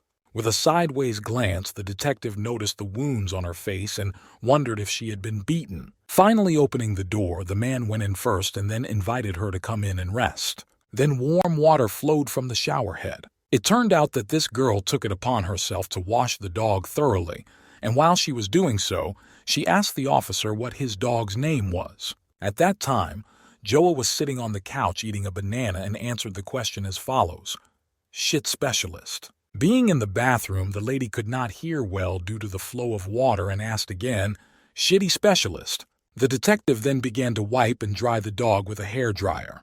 And while he was doing it, he was thinking that he was pretty damn handsome. The girl told him that it was a Bengal shepherd named Manhwa. This attracted the man's attention. She continued that the police often use them as search dogs. She added that her family breeds dogs of different breeds at home and she is quite good at them. And after saying that, she began to carefully wipe her hair on her head. After that, she grabbed a banana that was lying on the surface. She heard Joa ask how old it could be. Peeling the fruit from the peel, the lady looked at the man and answered that it was about 2 or 3 years old. At this time, someone knocked on the door and the girl came up to it saying that she would open it. It turned out to be a blonde woman who immediately asked why she hadn't waited for her in the stairwell. Then she added that she had heard her voice and decided to look in. The sister was listening with a banana shoved all the way into her mouth, and the detective was sitting on the floor next to the dog, also looking through the open door. And then the blonde woman made giant eyes of surprise and first said, "You," and then, "You." Without saying anything, she went to her room, and her sister started to catch up with her, explaining that she had misunderstood everything because she had just helped his dog take a shower and had gotten a little dirty. In the end, she added that nothing happened between them. Joa said to the dog that he had no malicious intentions, to which it responded by barking once. The next day, at Hogo Lee's restaurant, Bainey said that she hadn't finished writing her report on the FM district killer. He had already caught the suspect in the Q reservoir. Then she added that her fingers had calluses all over them, and she still couldn't keep up with his speed in finding criminals. Team B hired a new employee, and Captain Ku Ping asked her to help him get his bearings. Joa, while pouring juice, asked if they had solved the case of the theft in the nursing home. The girl replied that it was a security guard. He saw the director collecting donations and keeping them in his office. So he changed the angle of the surveillance camera and hid all the money in the basement. The detective asked how the robbery was solved, and the lady replied that it was confusing that there was no record of the robbery. Captain Ku Ping immediately assumed it was someone from the inside. When she started questioning the servants, she found a new set of keys on one of the guards. He made a copy of the keys to the director's office, the control room, and the basement. That's how the crime was solved. Raising his glass of juice, Joa said, "You made a copy of the keys." And then he heard one man talking to another visitor in a harsh tone, telling him to get out of here if he was full. The man in the suit asked him what if he hadn't finished and then began to slowly bring the roll to his mouth. Suddenly, there was a bang from a beer bottle and glass shattered all around. It turned out that it was the insolent man who could not stand it and hit the ordinary man on the head with this bottle, telling him to get out of here. But without hearing a response or seeing any movement, the man continued to be angry and stood there with the surviving part of the bottle in his hand. The victim was very concerned about what he saw. At that time, a welcome poster for Chief Su-yan had already been put up in the R Division. The bureau chief said that he would be arriving soon, so they had to finalize the distribution of positions. After all, they need to fully support him for the next few months. One of the policemen asked where Zhao Yu was, because Su-yan wants to see him. A female colleague replied that he had gone out with Li Bainey. Other employees were whispering, saying, "Why was the head of the department sent here? What is he going to check? After all, there are rumors that he is scary." The second guy added that he didn't know whether he was scary or not, but they say he is tall and red-faced, even a little bit like an alcoholic. In the restaurant, all the food he ordered flew in the victim's face, and the impudent man threatened him with a bottle and asked if it burned because of that. Suddenly, the bottle was knocked out of his hands with chopsticks. The man turned around to see who did it. It turned out to be Joa, who began to poke him with the same chopsticks, saying that if he came to eat, let him eat, and if not, let him get out of here. And squinting his eyes to make a menacing look, he added, "Did they want to eat in the cell?" The impudent one was afraid that it might be a policeman, so he suggested that his friends leave. The detective returned to his seat and said to his assistant that they would not let them eat properly. At that time, the girl was on the phone and said that she understood everything and they would be there soon. After the conversation, the colleague told Joa that the new chief from the Supervision Bureau would soon be introduced to the department, so they should be there as soon as possible. At the station, the chief thanked Chief Su-yan for his speech. He went on to say that they fully support him in the future if their department needs help. Before he could finish, Su briefly said, "Okay," and started smiling sweetly. Then he said that he had heard that there was someone in their department named Joa Yu, and he had solved several cases in a row. At that time, the detective was on the phone asking to check who could have made a copy of the victim's house keys. The chief was attracted by his impudence and asked the people standing nearby if they knew who it was. The police officer took a sideways glance. A man in a suit and tie was approaching him with his hand outstretched, saying that he had recently been transferred here and now they would be colleagues. Joa recognized him and shook his hand, smiling. The detective allowed himself to sit on a chair while the chief stood in front of him and asked if the police officer had time for dinner, because he wanted to treat him. To this invitation, Joa replied that of course he would be free, but he would pay as a gesture of welcome. The other officers were surprised by their conversation. As the policeman was climbing the stairs, he was drinking a small juice and heard someone shouting, "Stop hiding! If you don't come out now, they will break down his door." A blonde woman crying through the closed door said how dare he come here after beating her sister, and asked if he had any humanity. The man replied that this was the way to return the favor, because she should be grateful that their brother Hun liked her. Watching all this from the side, the detective assumed that this was the one who had beaten Hua Hua. Then he smilingly said that his fists immediately became so itchy. And without hesitation he called the guys, who looked at each other because they did not yet understand who they were addressing. Then they saw a man standing nearby who raised his hand up as if in school and said his name was Qianlu, and then asked who was in charge. The guys asked again, "Qianlu? Who is this guy?" And then they continued by putting one of them in front, saying that he was their big brother Hong from District C, and asked the detective where he came from, because it was the first time they had heard of him. Joa happily said, "So you're the big Hun." And he added that he had heard that District C has the most selective goods and that even the little brother Hong could not afford them. One of the guys shouted that he was talking nonsense because all the goods belonged to their boss anyway. The policeman added that's right. At the same time, he was holding his phone behind his back with the recorder on, and with his right hand pointing to class and raising his thumb up. Joa said that Ponzi Hong was a big man in the neighborhood. After that, he started scratching his fists and stretching his arms. He said that if he beat him up, his name would also spread throughout the neighborhood. At this time, the girls were standing in the room under the door and trying to hear what was happening in the corridor, but they could not hear anything, so they assumed that they had left. But they opened the door a few centimeters and what they saw surprised them. Joa was sitting on the face of the beaten boss and talking on his smartphone, saying that he would send the recording to the police station and the police would soon come here to arrest the dealers. He continued that they were selling drugs and abusing women.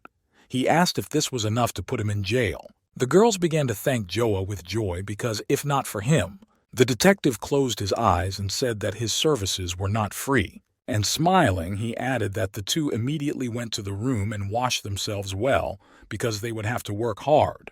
This surprised the girls a bit because they did not understand what exactly they would have to do. As they were climbing the stairs, one of the girls asked the other if she was also a detective, because a group of police officers had just come to their house and taken 3 bandits away. At the end, they asked if she had come with them. Meow said no, because she was looking for someone. When she approached one of the doors, the owner pointed to it and said that the person she was looking for lived here, but the door was open for some reason. When they went inside, they saw Joa lying on the bed in his underwear, while 2 beautiful ladies were giving him a massage, and he was just squealing with pleasure. Turning his head toward the front door, he saw the captain standing there and asked her where she was coming from. For a few minutes, the girl stood there silent as she was in a slight shock from what she saw.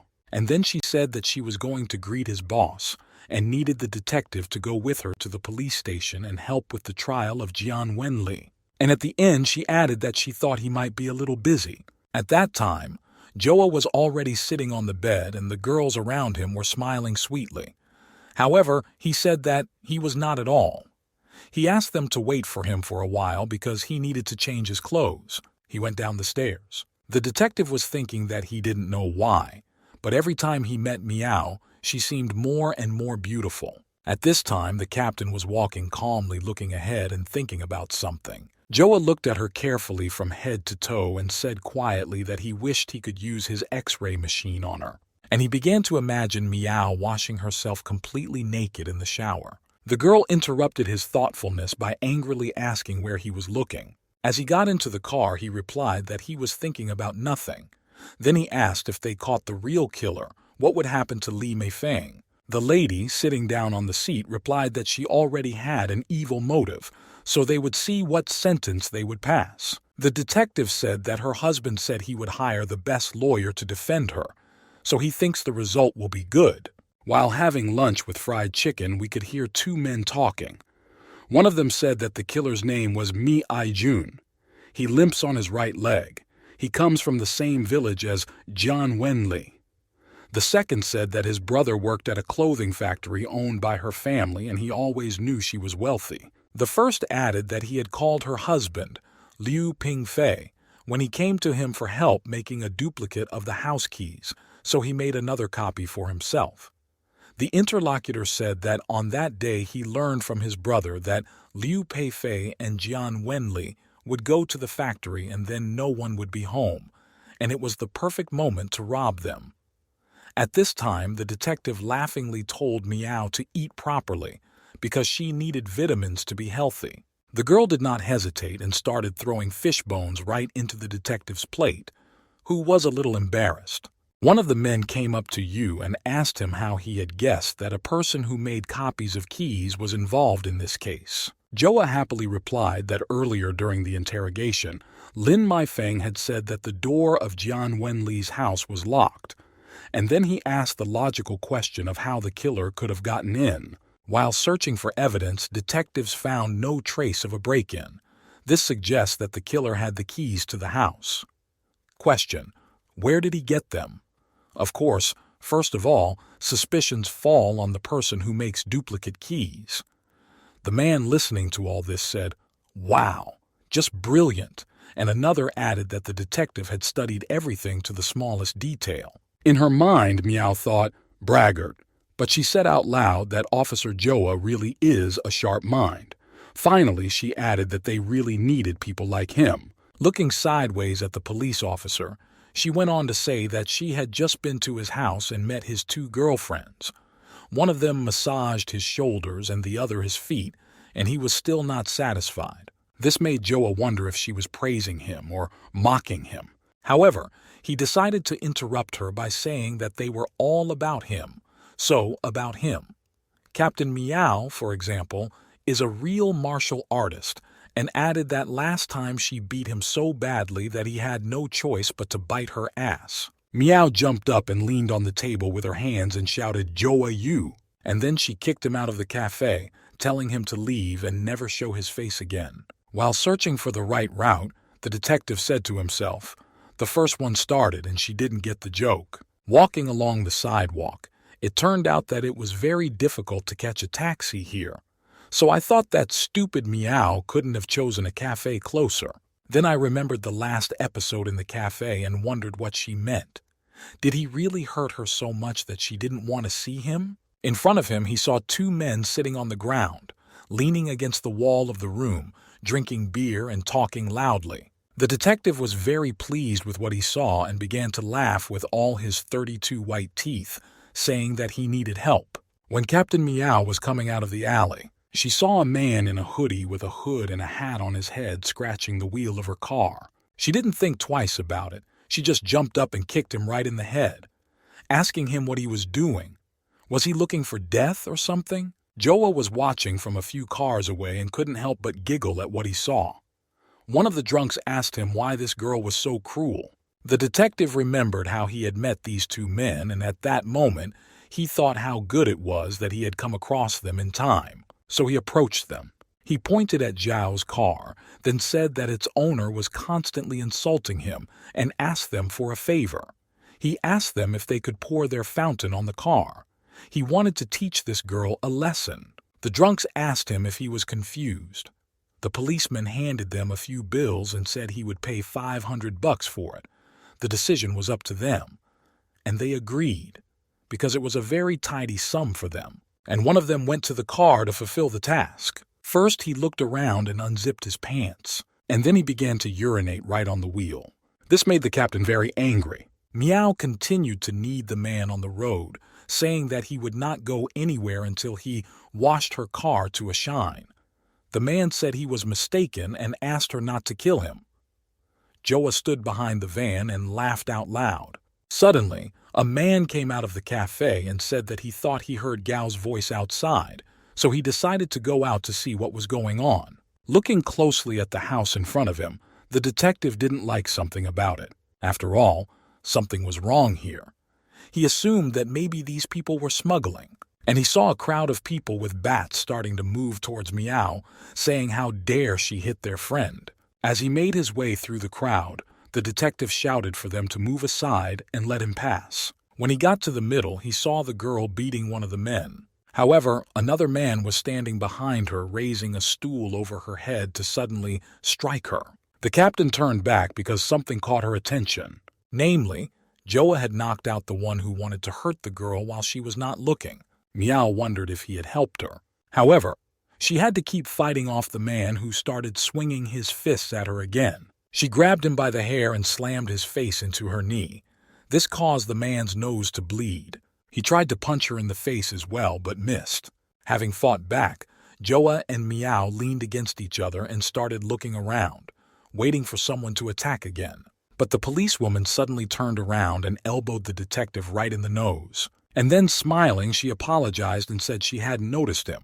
The policeman, holding his nose in the middle of the road, said, "She hit me again." I opened my eyes and started looking forward and said, "Miao Ying." And moving after her, he said that she was dead. While walking along the road, I knocked out another man.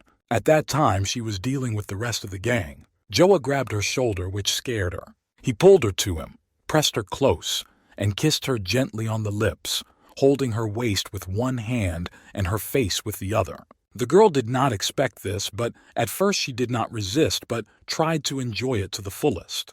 They stood there for a few seconds, and the lady, her eyes wide open, shouted. She pushed the man away, screaming at him to get off her. Joa could not understand why she did this. As they stood on the road opposite each other, their colleagues hurried over to them, saying, "What happened here? Who are all these people? Did Zhao Yu kiss Captain Meow?" The detective asked them to arrest these people because they were smuggling. After that, he put his hands in his pants pockets and started moving to the right, telling the police that he would show them where they were hiding all the stolen goods. Meow bit her lower lip. She briefly said that he was a psycho. When the detective returned home, he punched the wall in anger, saying that he was a fucking idiot. He did all this while standing in the shower. He was very upset. He imagined what would happen if she got hurt because of him. Looking at his reflection in the mirror, he said that he was no longer that street kid, so he needs to think about the consequences. When he came out of the bathroom, he saw that he had received an email from Yang Hong. At first, it was an apology for bothering him, but the man's attention was drawn to the blonde and her sister who were lying on his bed in their underwear. However, he continued to read the text message, which said that they thought that the henchman of Hoon's boss would want to take revenge on him. Therefore, they advised him to live somewhere else. The letter ended with the words, "All the best." Joa began to wonder why the two of them had moved in with him while they were sleeping so peacefully. Looking at the girls, the detective said, but he also wanted to sleep on the bed, so he lay down right between them, putting his leg over the blonde. Suddenly, in the middle of the night, the man found himself curled up on the floor. The ladies laughed at him because they pushed him out of bed. In the morning, in the R, Joa smoked a cigarette, put his bag on the table, and said to someone that he had heard that he was a great specialist. He said that he had some old bills in his bag. He then asked if he could tell him their value. The man replied that he could, but he needed their serial number. Opening the bag, my colleague opened his mouth in surprise and said, "Oh my God, there are so many of them, at least 200,000. Then he added that this is a very rare series. Each of them is worth 5 times its face value. The detective was smiling because he was very pleased with the information he had heard. He began to think that the system probably wanted him to get rich. Then the guy examined the bag carefully and asked where the detective had found it. The man answered the question with why. The young man said that the database said that it contained money to redeem one of the cases. And then he began to tell me that it was related to a case of child theft. Their parents gave all this money to the thieves. After that, he asked the policeman if he had any relation to the criminal.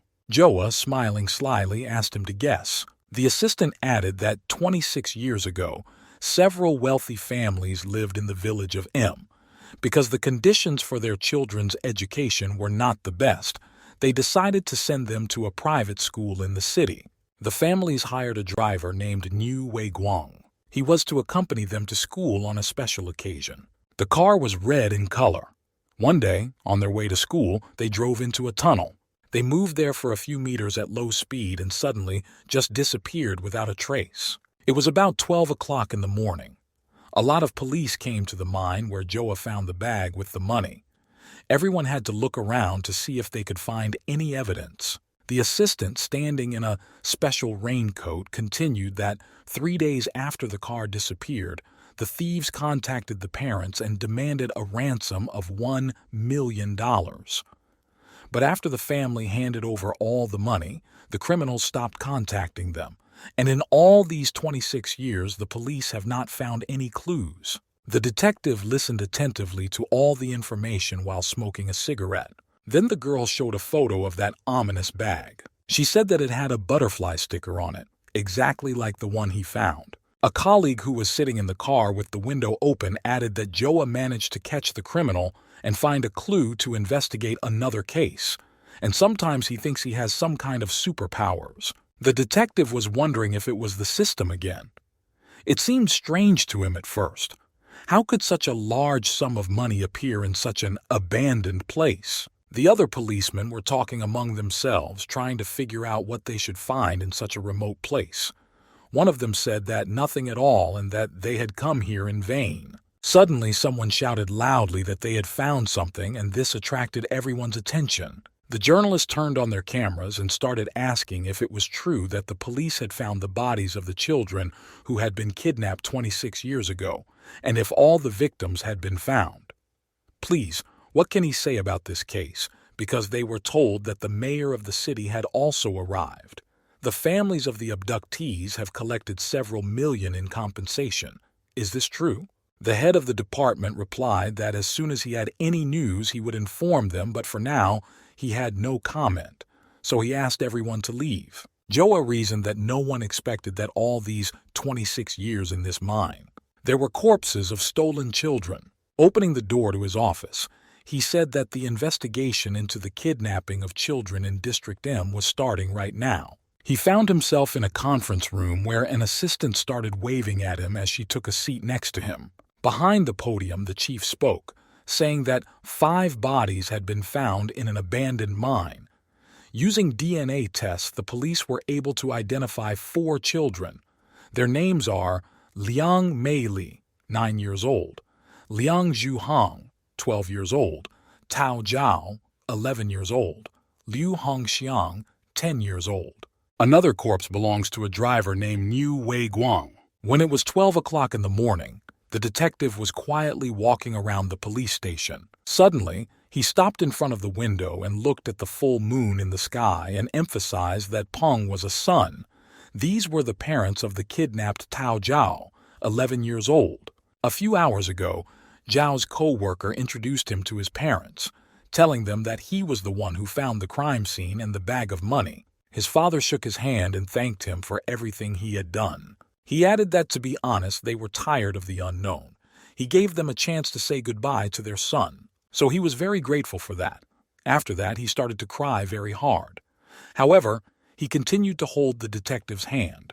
Joa, in turn, promised that he would find the killer at any cost. Then the policeman looked out the window and thought that the only person who had not been found yet was Cece. If she was still alive, she would be 33 years old by now.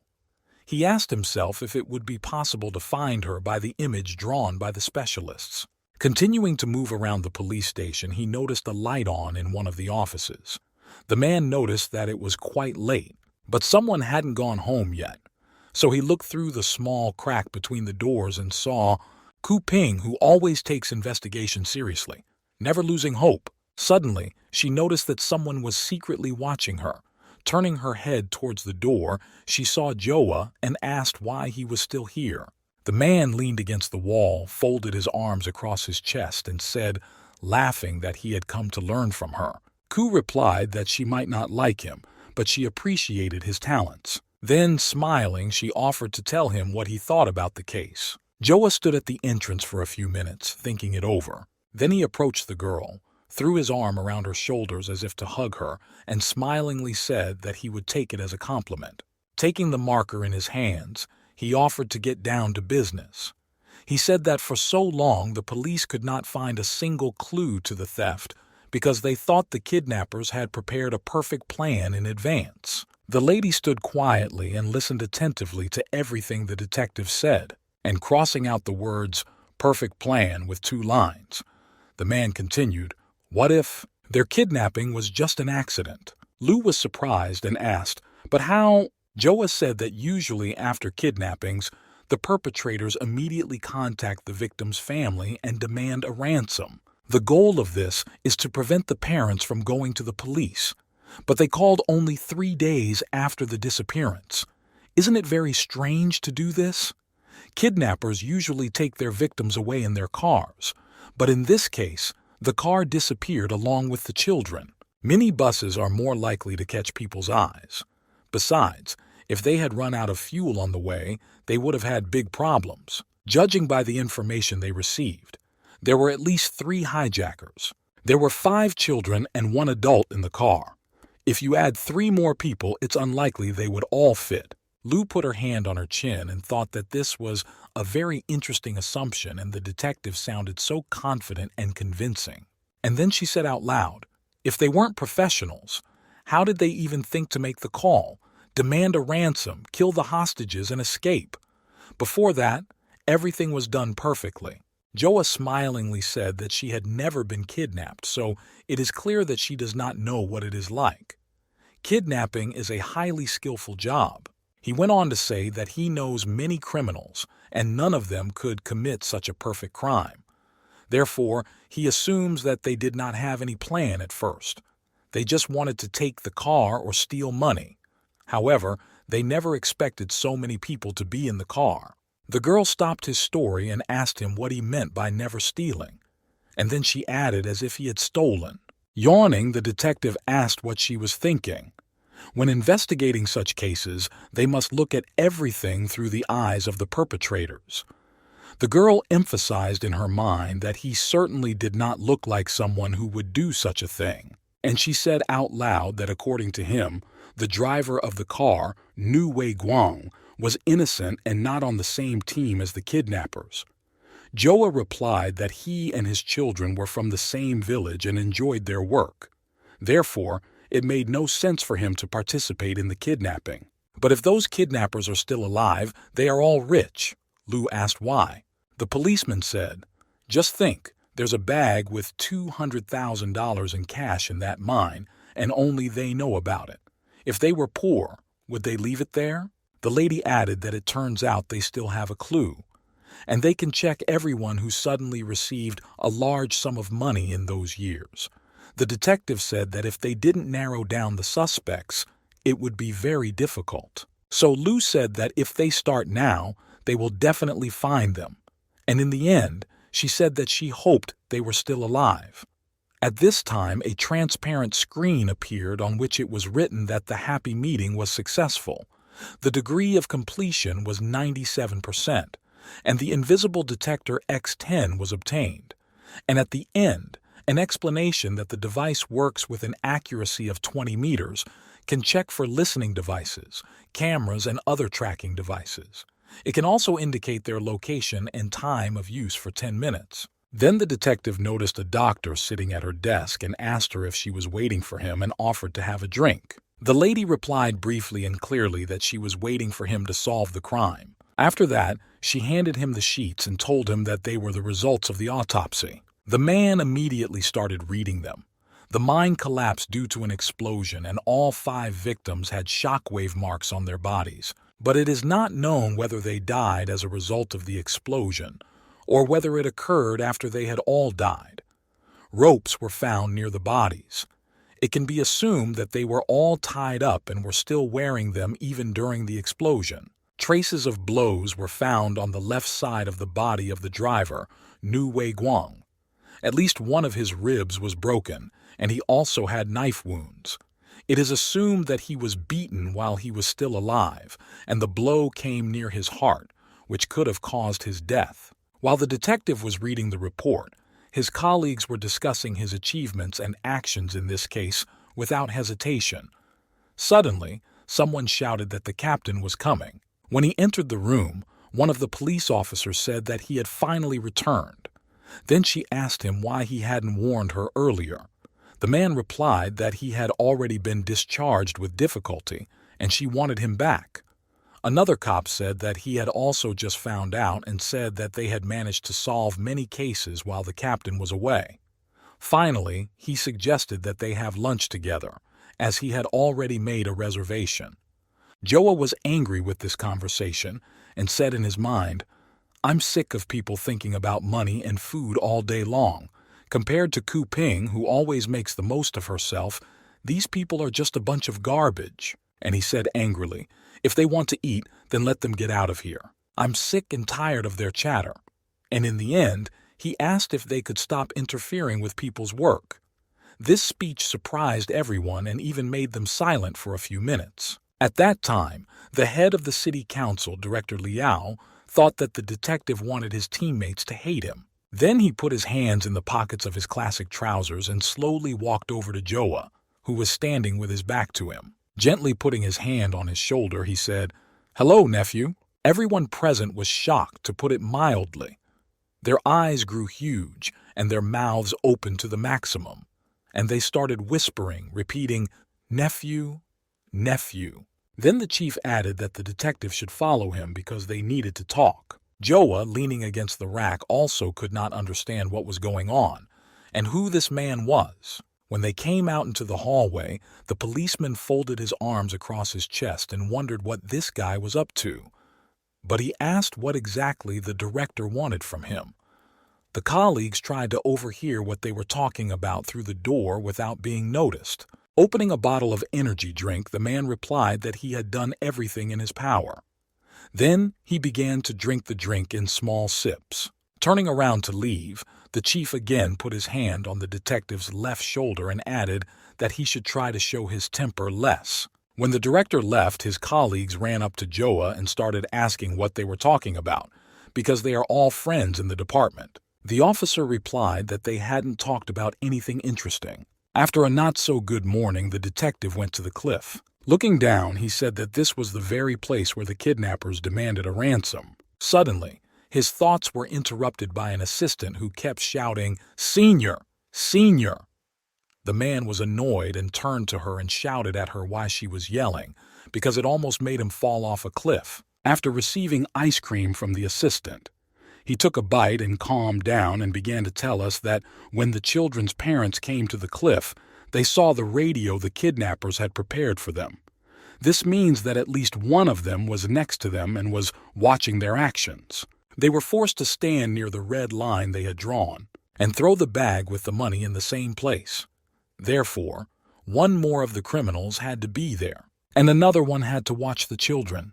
The assistant went on to say that according to Captain Ku Ping's report, they were able to take the money under close police surveillance and hide their tracks, and they were aware of the bug inside the bag. They were fully aware of the police's actions. Therefore, the cops assumed that either they used to work at the police station or they had their own person here. Joa said that the composition of the substance that exploded was similar to what is usually used for bombing.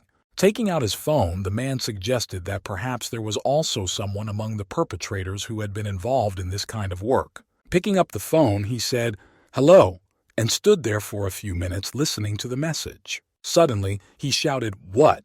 and then added that he needed to play the bully. He pushed the blond man's face to the ground. Joa said they were a bunch of worthless assholes.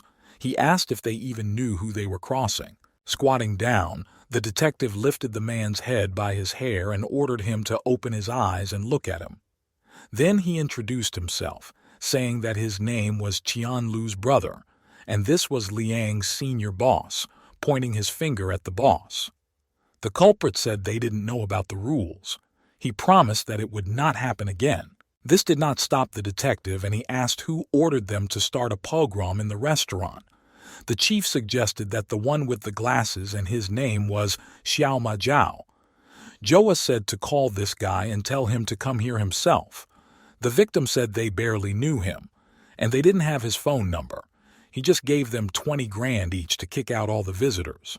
The officer put his hands in his pants pockets and said what kind of idiots they were. After all, he had heard that Fei Long hires people for 200,000, and the men agreed to help for 20 grand for quality. He added that they didn't even know who they were working for. Then he ordered them to leave the money and get out of here. The gentleman who was still lying on the ground said that he didn't have any cash, so he asked if he could send it later.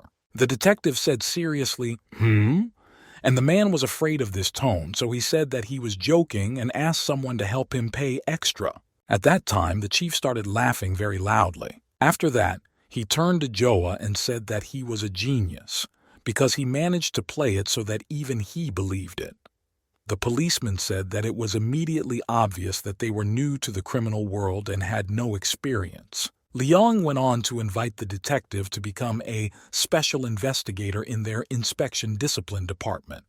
In the future, if he encounters a similar situation, he will be able to arrange a showdown and drag in as many people involved in the criminal case as possible. Joa put his hand on his face and said that he did not expect them to use such methods. The chief continued that he was an officer and should understand that they pay for their blood. To catch a big fish, you need to set a big net, and to catch them all, they need to know everything about the internal system. The detective, raising his glass, noticed that the man had come to the city of Q to conduct his investigation. The head of the supervision was just a cover, to which the gentleman replied that he had revealed his true identity to him today. After all, he had just forced them to reveal the name of one of their top Xiao Ma Jiao, and added that he did not expect him to be such a good gangster, just a professional in his field. Smiling, Joa said that he wanted to say that he was like them. Liang replied that the word similar was not appropriate. While they were clinking glasses, the policeman mentioned a man. Then he quickly got up and headed for the exit, saying that he had an urgent matter and would see him later. The chief was very pleased with what had happened. However, he said that Joa does not sit in one place. When we arrived at the QN prison, a place where particularly dangerous criminals are kept in custody, a man wearing a sleeping mask and handcuffs was taken out of the cell. He was brought to an interrogation room where a detective was sitting on a chair. The detective reasoned that he was the most experienced professional in kidnapping cases. It turned out to be Jiao Hai, who was guilty of the murders of the kidnapped victim plus 2 accomplices shot dead. He was involved in many kidnappings. We can say that the detective is facing a master of his craft, because the kidnapped victim died of a heart attack. He was sentenced to life imprisonment. Joa said seriously that he would get straight to the point, but he asked in what situation he could kill a hostage. This question surprised the prisoner, and he asked if he hadn't read his case. He added that the woman he had kidnapped had had a heart attack, so he did not kill her. The purpose of the kidnapping was to demand a ransom so no one would want to kill a hostage. The detective continued that he was investigating the case of M, but he came to get the information he needed from him, so he was not interested in his case. Besides, if he proves useful to him, the policeman might help him get out of here. The prisoner began to tell him what he had heard about the case. There are many reasons for killing hostages. For example, the victim could see the kidnapper's face, and he is very afraid to reveal himself, or the family did not cooperate with them and went to the police. And another option is that the hostages could have had health problems, perhaps even that they tried to escape and it ended badly. And in the end, he added that it seemed to him that M's case was not one of them. The policeman sat and thought about all the above words, and the man sitting opposite him in handcuffs shouted that real psychopaths were involved in this case, because they dared to kidnap poor children, took all the money and just killed them.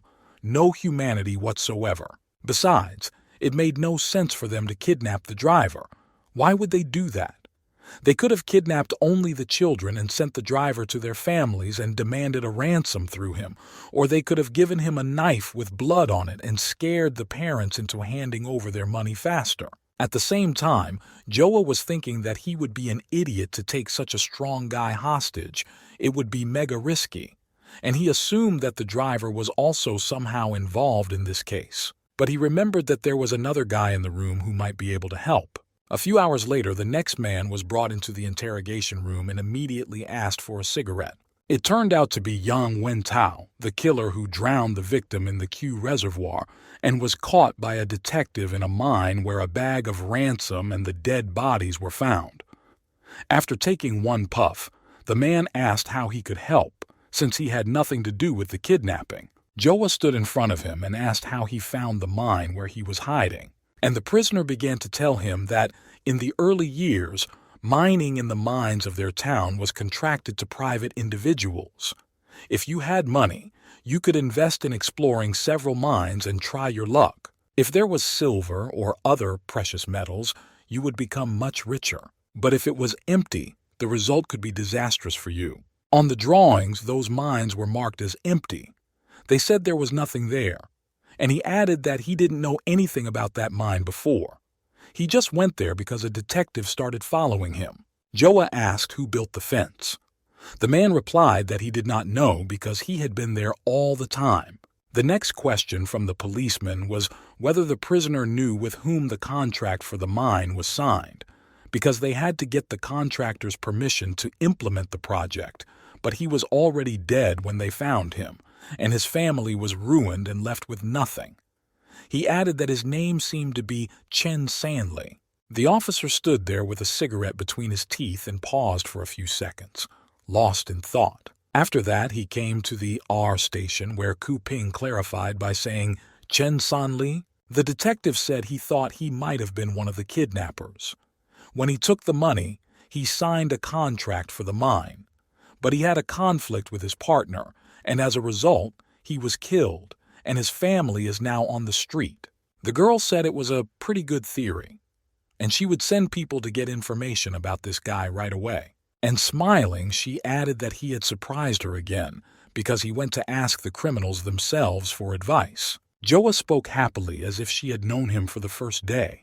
Lu put her hand over his mouth, which surprised him, and said briefly, "Enough," because as soon as she praises him, he starts to wonder. The policeman said that when they solve the case, she will have to give back half of her bonus, to which the lady replied that she would not give a single coin. She put her hands behind her back and smiled sweetly and said that she would be able to go to dinner with him. After hearing this, the man put his hands behind his head and looked at the board and said that it was a great idea, but he would pay for it himself. At this time, the information that the happy meeting was over was displayed on the transparent screen. The completion rate was 76%, and the invisible night vision device had been received. At 7 in the morning, Joa was woken up by the phone. It turned out that he hadn't gone home, but had stayed at the station and fallen asleep sitting at his desk. Without raising his head, he put the phone to his ear. He woke up quickly and was surprised to hear the information. He shouted out what the hell he was saying, and then threw the phone so hard that it broke into 2 pieces. He quickly rushed to the scene of the tragedy, where there were already many police officers. He shouted at them why they were standing there, why they couldn't help her, why they had to take her to the hospital. The doctors he was addressing stood silently with their heads down. One of his colleagues, crying, asked the detective to calm down, and the sad assistant finally decided to address Joa. However, she didn't have time to say anything because Joa started shouting angrily again why they were just standing there, because Ku Ping couldn't have died, and then tears quickly began to flow from his eyes. The girl's body was lying bloody on the ground. One of the doctors crouched down to examine her. The detective asked if Ku was still alive. Then he turned to his colleagues and shouted that they should not stand still but help the policewoman. A doctor he knew came up to him and slapped him hard. She told him to calm down. The man turned to her crying and said, "Ku Ping is dead." Sister Xing turned to the chief, saying that they should take the body to the police station for tests to find out the cause of death. The chief asked Xiao Zhang and other officers to lift her. However, Joa picked up the girl's body. He carried her and carefully put her in the car. Then the police department considered the case of Ku Ping's death.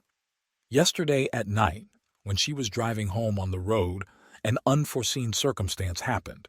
There were clear braking marks near the car, but no collision occurred. Therefore, we can assume that a pedestrian crossing the road could have been in front of her. She immediately applied the brakes and got out of the car to check if anything had happened. At that moment, someone stabbed her with a knife and stole her bag. Unfortunately, her colleague's car was not equipped with a camera, and the street was under construction, so the police had no pictures to verify their theory. Therefore, it can be assumed that Ku Ping's death was an accident.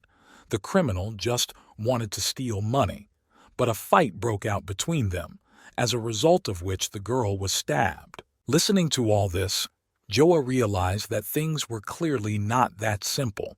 If the criminal had only planned to kidnap her, he would have run away when he saw her wearing a police uniform.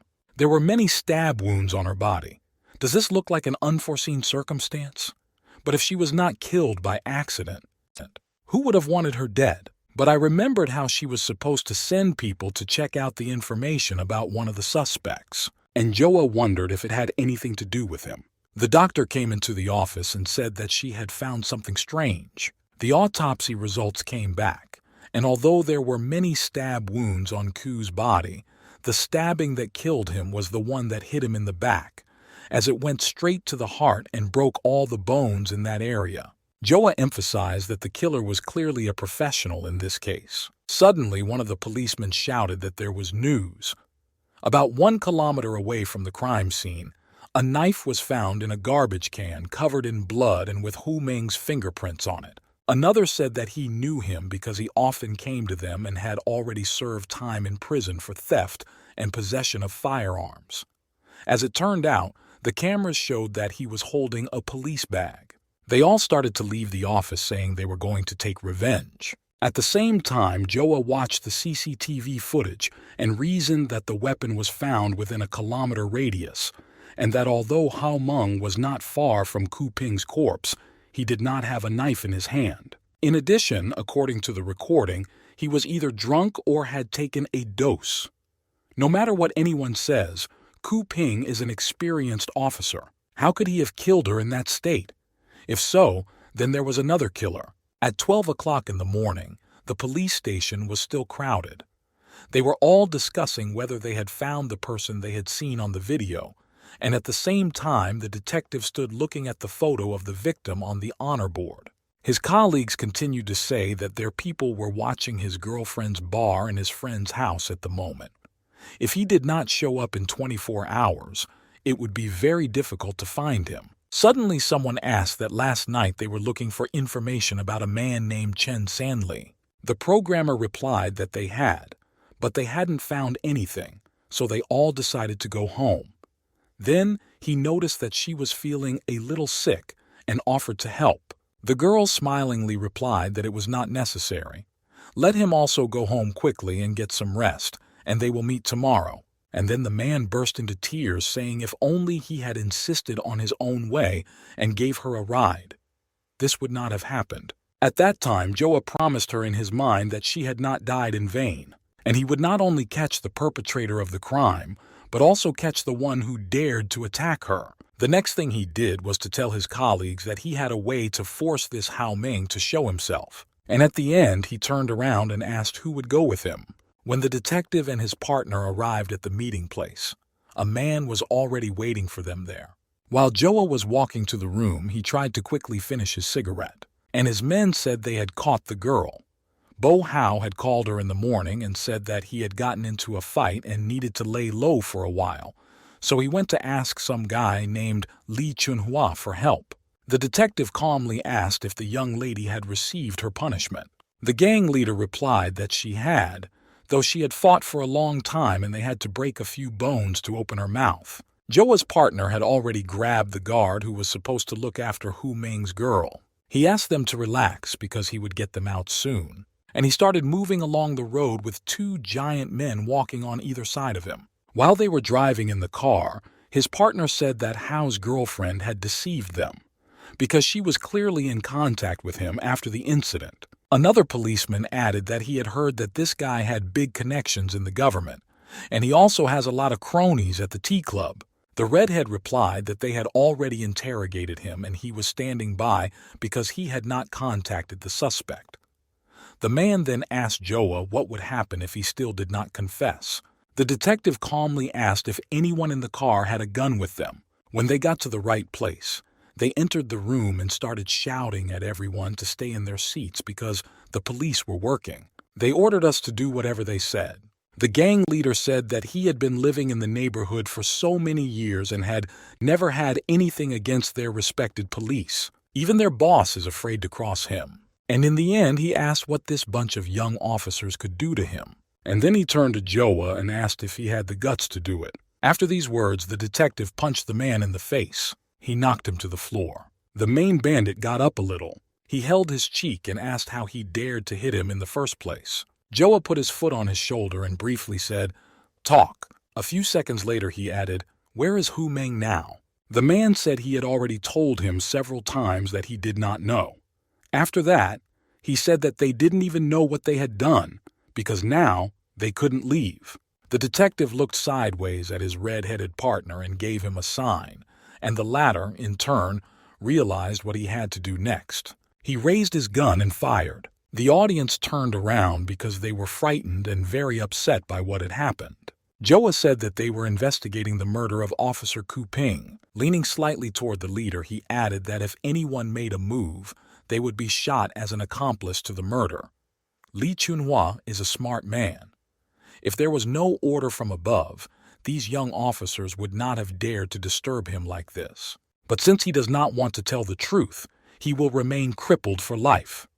The detective then raised his leg to strike the bandit's leg hard. The gangster was frightened and begged the policeman to listen to him. He told him to believe that he did not know where Hao Meng had gone, but he could help find him. Joa kept stepping on the man's foot.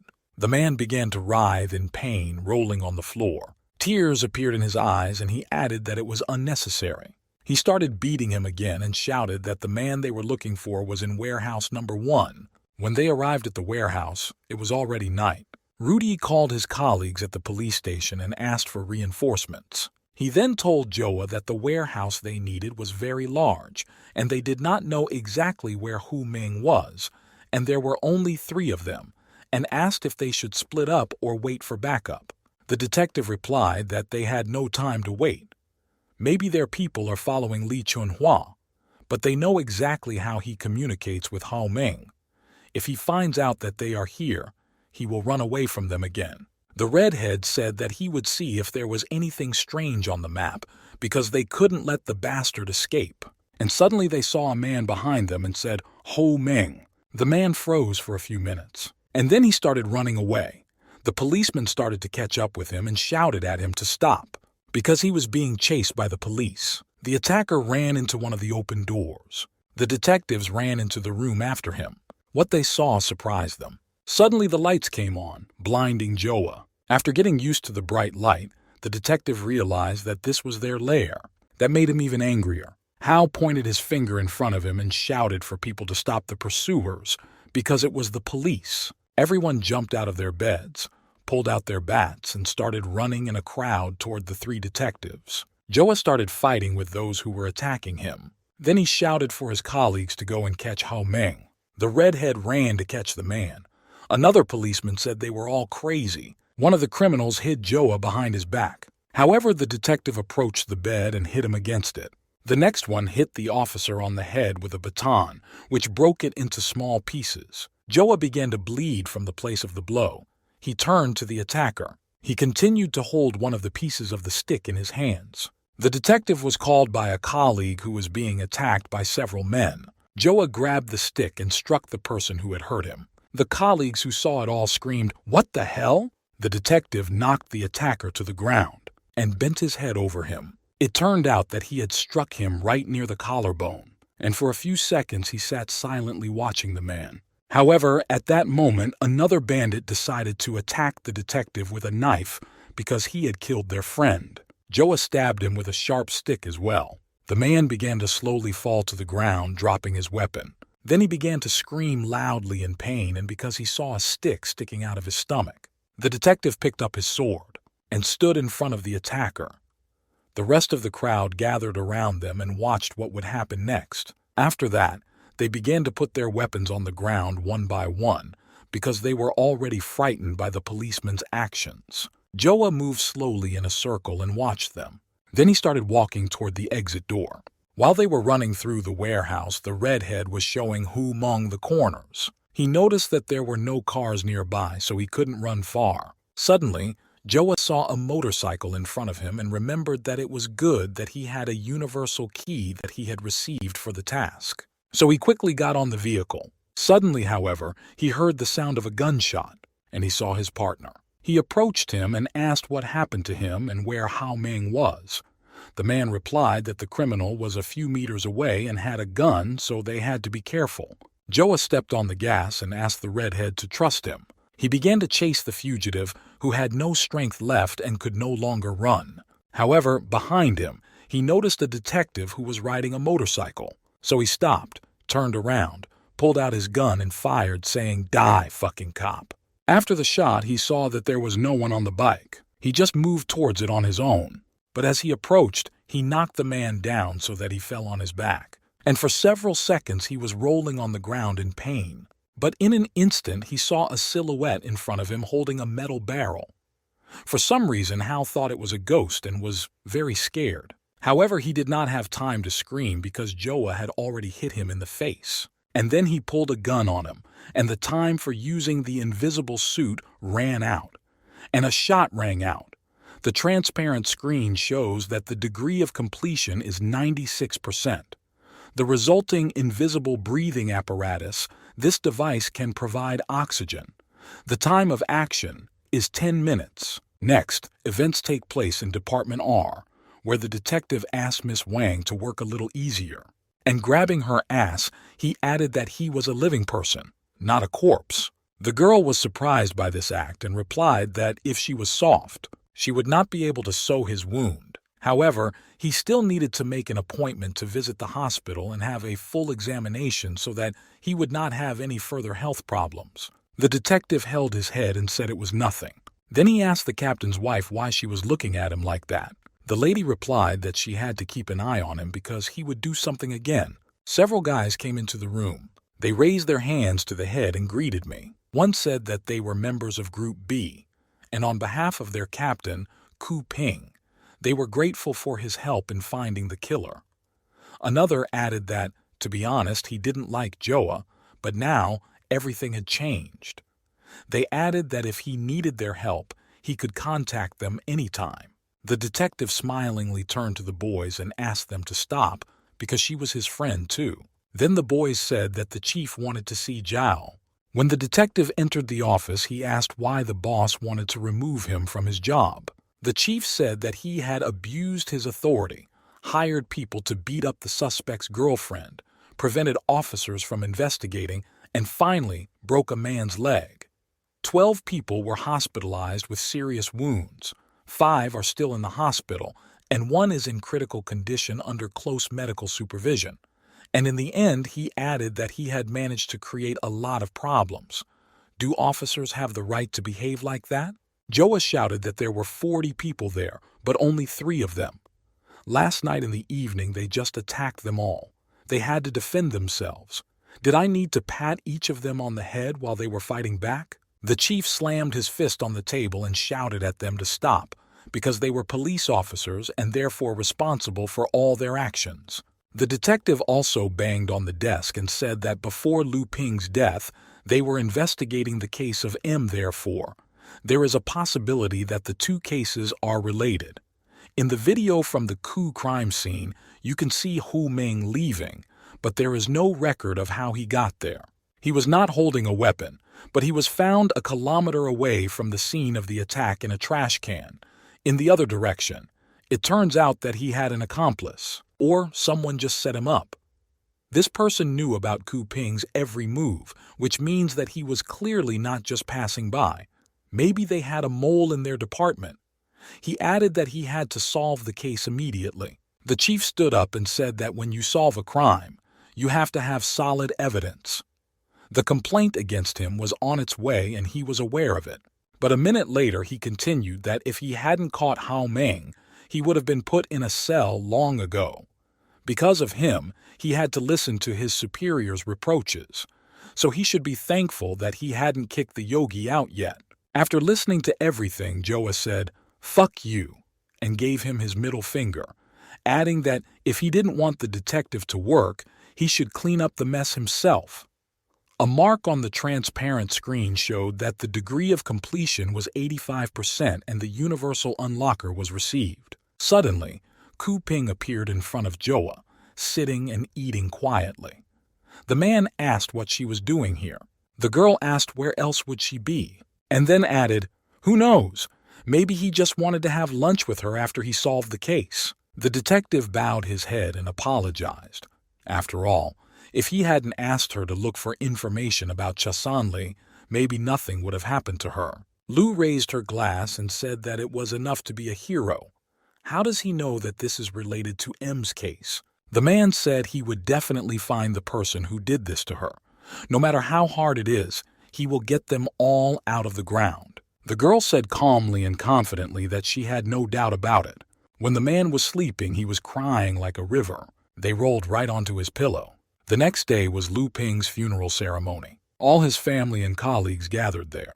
Joa saw the girl's son asking his father why his mother did not wake up, and then he asked to wake her up because he wanted to play with her. And the detective began to think that no matter what, he had to go back to the police station and continue investigating the case of M, because he needed to find out who killed Lu, because he would never forgive himself. Suddenly he heard someone calling him. He took out his smartphone and saw that it was an unknown number. However, he picked up the phone and heard that there was a car to his left that he had to go to alone and quickly. Joa wondered why this annoying guy wanted him again. Approaching the car where Director Liao was sitting with the door open, he asked what his orders were, and then he added that he was meeting with a spy. The man did not answer, but instead opened the back door where the detective saw Mr. Jin, the director of Department R, who was recovering from an illness. At that moment, the director shouted, "What is he doing? He should be lifting him up right away." Once in the wheelchair, the man said he wanted to ask Joa how Chu Ping died. The detective replied that the man's name was Hu Meng. Suddenly, one of the slippers fell off the director's foot and fell to the ground. Joa went and bent down and picked it up. Then he walked over to the wheelchair and put the shoes on the headmaster's foot, kneeling down in front of him. Then he continued to roll the wheelchair along the sidewalk. The flip-flop came off again, but on the other foot, and this made the detective wonder what the hell was going on because he couldn't move his limbs. And he had just asked Joa to pick him up. Is he joking with him? Then the director told the detective to quickly put on his shoes. This made the man quite angry, but he went to put them on. While he was doing this, he was thinking that he should have forced the insolent man to stand up himself. But at that moment, he was hit on the head with a bouquet from the director. Joa could not stand it and shouted that he had stitches on his head. He wanted them to go away. The chief did not answer, just told him to roll him quickly because he wanted to get to the car. Holding his head, the detective thought about how much it hurt. This old man was definitely a psycho. After a few maidens, the detective was handed a book and told that Mr. Jin had said that if he died, this book should be cremated with him. Since Joa was the one who helped him, it was now his. The officer asked what was wrong with the main one. The policeman replied that he had osteosarcoma. Amputation of both legs would give him an extra 4 months of life, but he did not want to bother. The man then asked Joa if he knew about the massacre at Mount H. He said he had heard about it. The book contains 5 large-scale national cases of the first level. All of them are unsolved. Mr. Jin personally investigated them. However, he could not find anything else, so he decided that you would be his successor because he saw you as his personal shadow. Turning to face the detective, the policeman asked if he felt a weight on his shoulders. Joa smilingly said that the man was a brazen fox, wanting to lead him by the nose and make him work for him. The man said that if the detective did not need the book, he could give it to him. The detective hides the book in his cardigan pocket and says that he is Joa Yu, a man who hates evil and supports justice. How can he let the murderers escape justice? Then he added that the last time the man came to his office to help him, he thought something was wrong with him. But it turned out that Mr. Jin trusted him. But now he is alienated by that jerk Joe, and he can't do anything. So he asked the man to help him get his job back. The black-haired man asked where were the documents about his suspension. There are not even any papers about it. Mr. Joe just wants to teach the detective a lesson. And in the end, he asked if Joa knew how much he had done for him. If not for him, the officer would have been handcuffed long ago. After all, this Ji Chunhwa still can't leave him alone and is using his last connections to grab the detective. The furious officer said that he would take care of this reckless guy today, and he began to move toward the exit of the forest. The man shouted in his wake that he was now in the crosshairs, so he shouldn't cause trouble. Joa replied that he shouldn't worry because he was not that stupid. He added that he would definitely take back his statement, and as soon as he dealt with him, he would take care of business. The detective was already at the tea house, holding a tube of tea in his hand and asking G if it was expensive. After all, he wanted to buy it in honor of the CEO. And then he asked him, smiling, if he thought it was good. This made G very angry, and he stood up from the table.